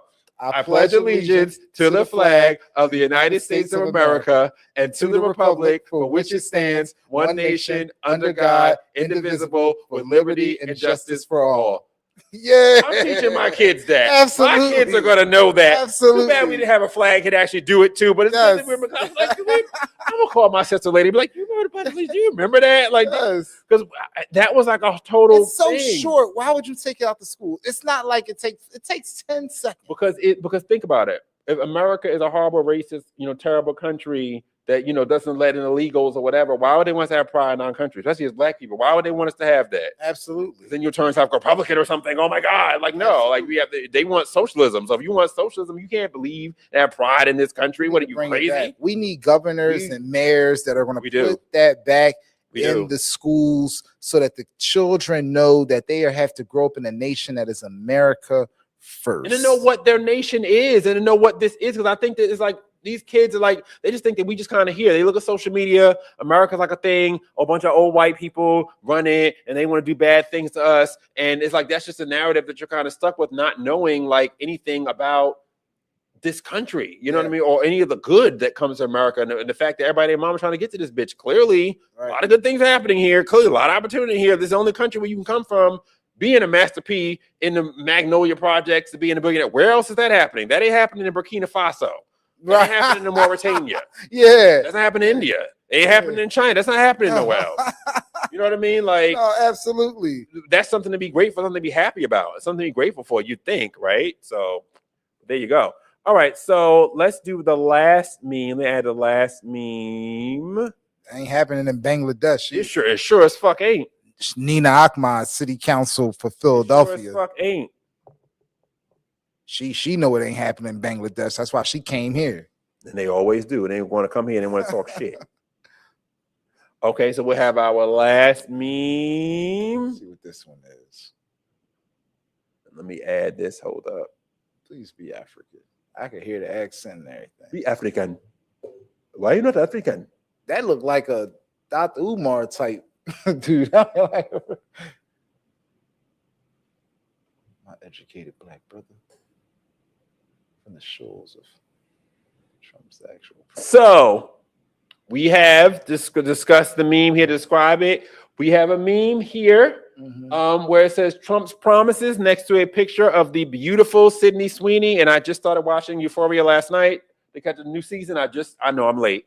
And then we have a picture. Trump's actual presidency next to that weird goblin-looking jigsaw chick, Laura Loomer, who's actually an advisor of the president, unfortunately. Ugh, gross. So what say you on this meme here? Sydney Sweeney is gorgeous. I mean, just beautiful. Sydney Sweeney is just like, she's every man's fantasy, is she not? You know what I mean? I don't have an issue. I don't like snow bunnies. I like snow bunnies. I like winter bunnies. I like all the bunnies. So I don't have an issue with Sydney Sweeney. I think she's a beautiful woman. And put snow in the cup and drizzle some chocolate over it. I take them both. you like big pun. You don't discriminate. You regulate everything. You better believe it. Yeah, right. But I'm satisfied with the president's his term right now. I mean, this isn't a surprise. He's doing everything, or at least attempting to do everything he said he was going to do.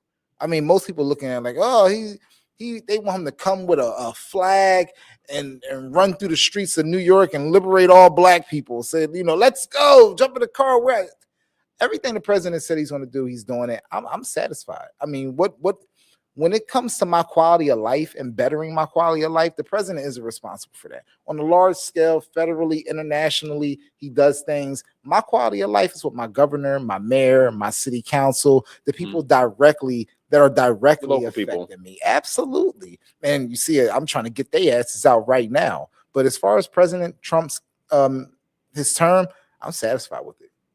Not saying he does everything correct. Who is? I can't name one president that has done everything correct. Not one. I mean, I look at it like, overall, yes, I'm satisfied with Trump as I could be. I don't regret my vote for him or anything like that. I don't have like TDS, whatever. Y'all know I'm not a fan of this war. I definitely think that, national priorities are not where they should be right now. And I think that all of the money that we're wasting on this war could be going toward other and better things. And if it weren't for the DSA and Democrats being so nutso and crazy, we would lose everything right now behind this. I mean, the only reason why I think we have a chance to even, not lose the House and the Senate is because of how crazy they all are. Right. On a larger level, am I satisfied? I mean, look, the border is closed, which, I'm liking that or whatever. There were a few times where Trump seemed like he wanted to get a little soft on the border. We reined that ass back in every time he tried to do that. Do I feel like it's totally ugly like Laura Loomer here? No, but it's not exactly beautiful like Sydney Sweeney either. So it's somewhere in the middle. But I would say that I don't hate the guy. I was watching the Trump rally last night in South Carolina, and I still like the guy. You know what I mean? He's definitely my favorite president of my lifetime still.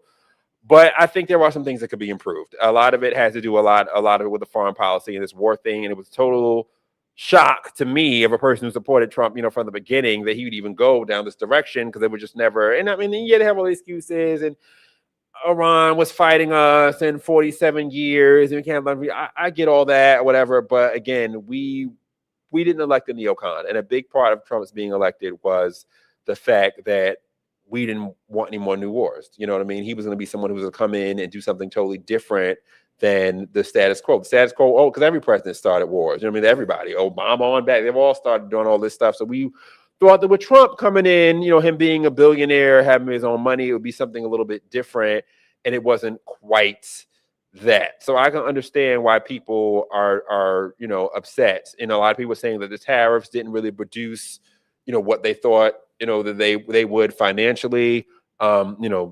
Doge didn't really cut as much as we would have thought. I think that the issue with Trump more than anything besides the war, I just think that we don't tell very good stories and when I say stories, I don't mean lies. I just mean like we don't paint a very good picture for people on the conservative side as much as the liberals do. A lot of things that are happening that are good, I don't think that there's enough people going out there and pushing it really. It gets overshadowed by the few things that are bad. But I think the good things that he's done, they tend to get overshadowed. And we don't have people, unfortunately, on our side that are very good at telling those stories. I mean, I've said, and I will continue to say, it's gotten better, but the whole, black Trump shop sucks. And I've said that for years. If Trump is still considered a racist to I would say the majority of black people still, after all these years, you still have it's breaking up, little by little, but it's not where it should be. There's no reason why Trump shouldn't have got 25% of the black vote by now, especially having done 3 elections. He did more than 2. He did 3. You know what I mean? He did better. You know what I mean? But it's still not where it should be. But I feel like Trump does not have, or just the Republicans in general, don't have very good communicators when it comes to, the black community and just the racial stuff in general. I just feel like they don't have really good communicators as far as the sort of stuff is concerned. So those are some of the hopes I had as well, because it does make it. I'm not necessarily saying to pander to races, but you have to be able to be a step in front of the racial narrative the left is putting out there, because that's their biggest weapon. Their biggest weapon. They're always looking to try to make Republican look racist. Like that's what they do all day, every day, all the time.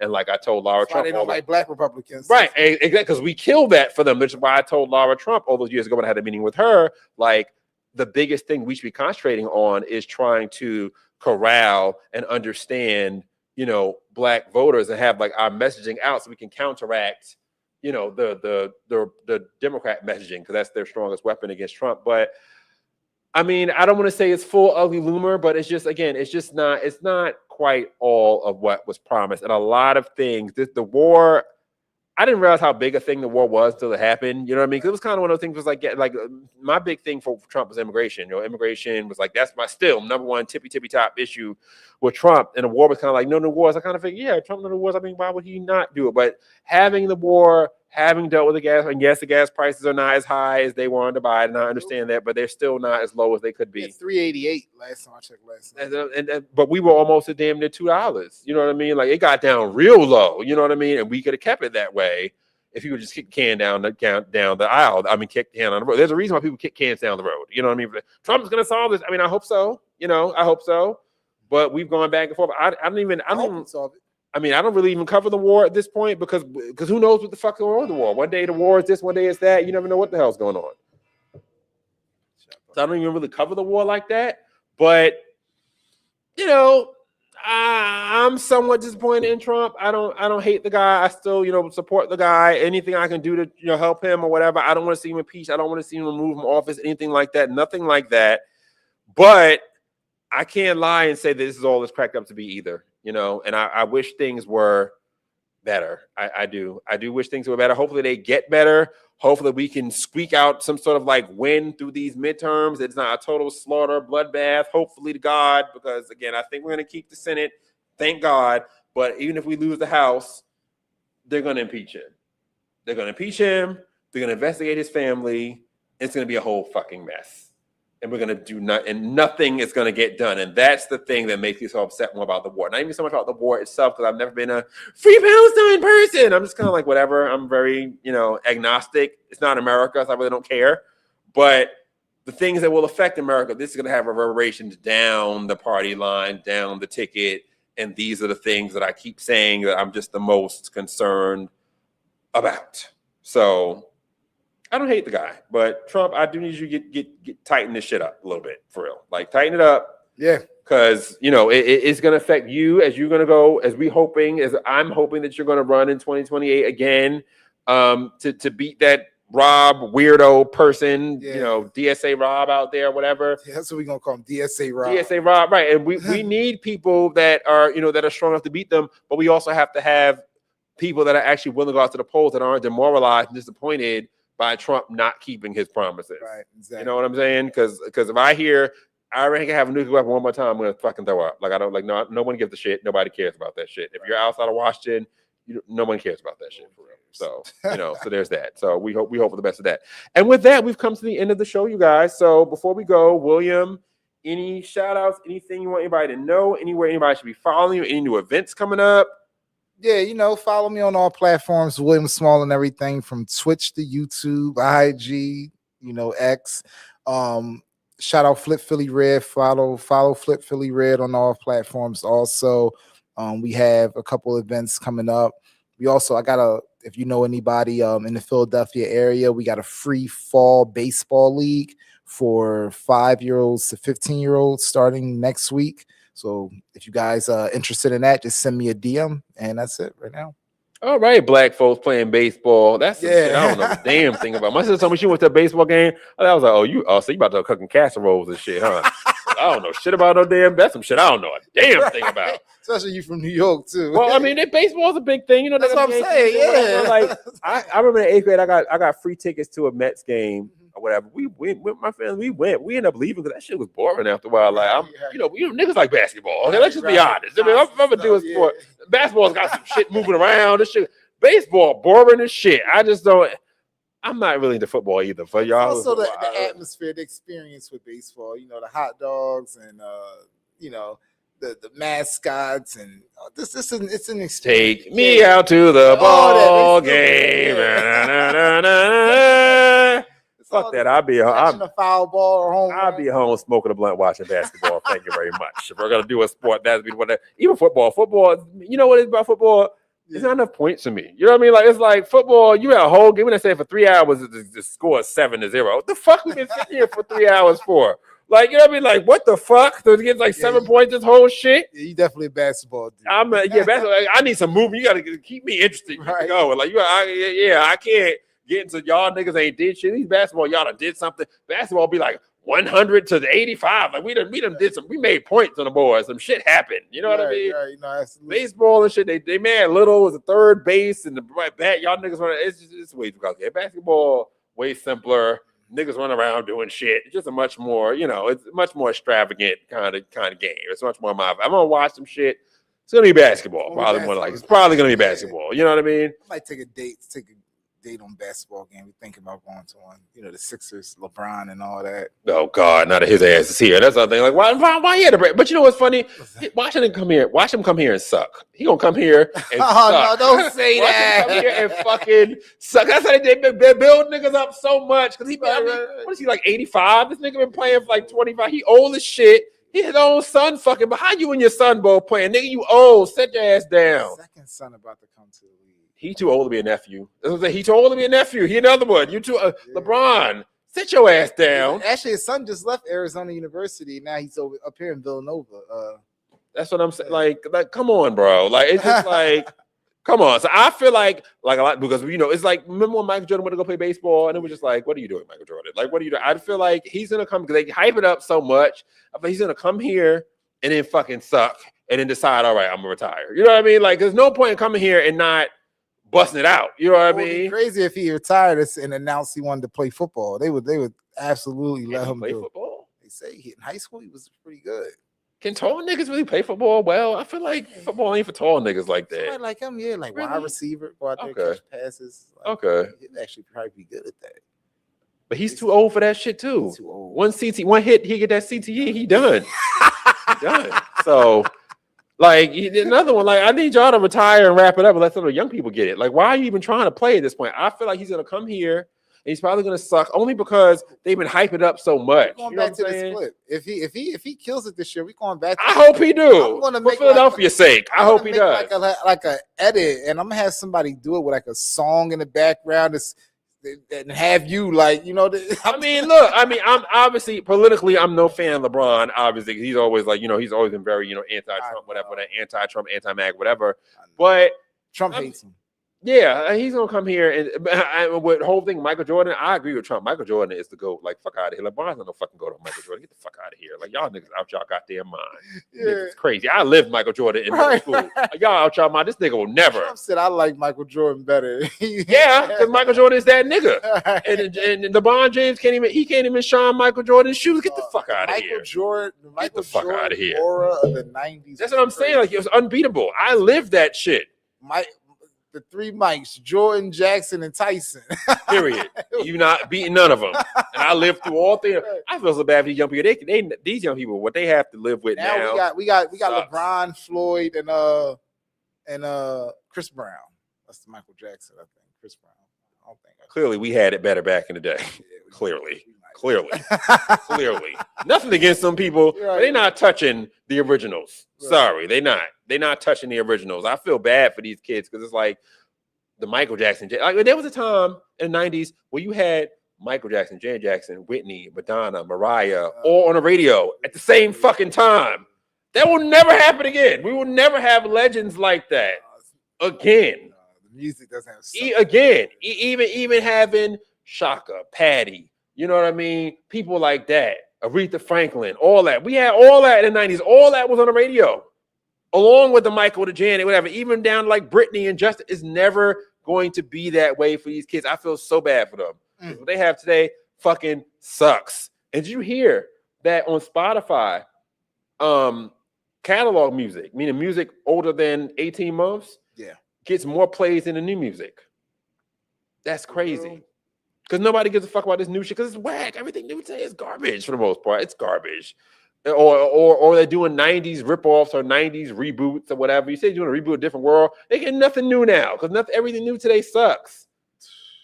I don't plan on watching a different world reboot. I feel like it's gonna be some woke garbage. I already know it's gonna be some. They're gonna probably have a tranny on that shit. I'm not watching that. I ain't watching that shit.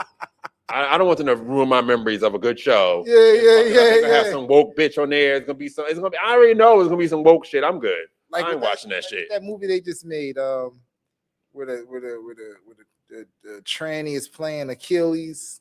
Brad. Oh yeah.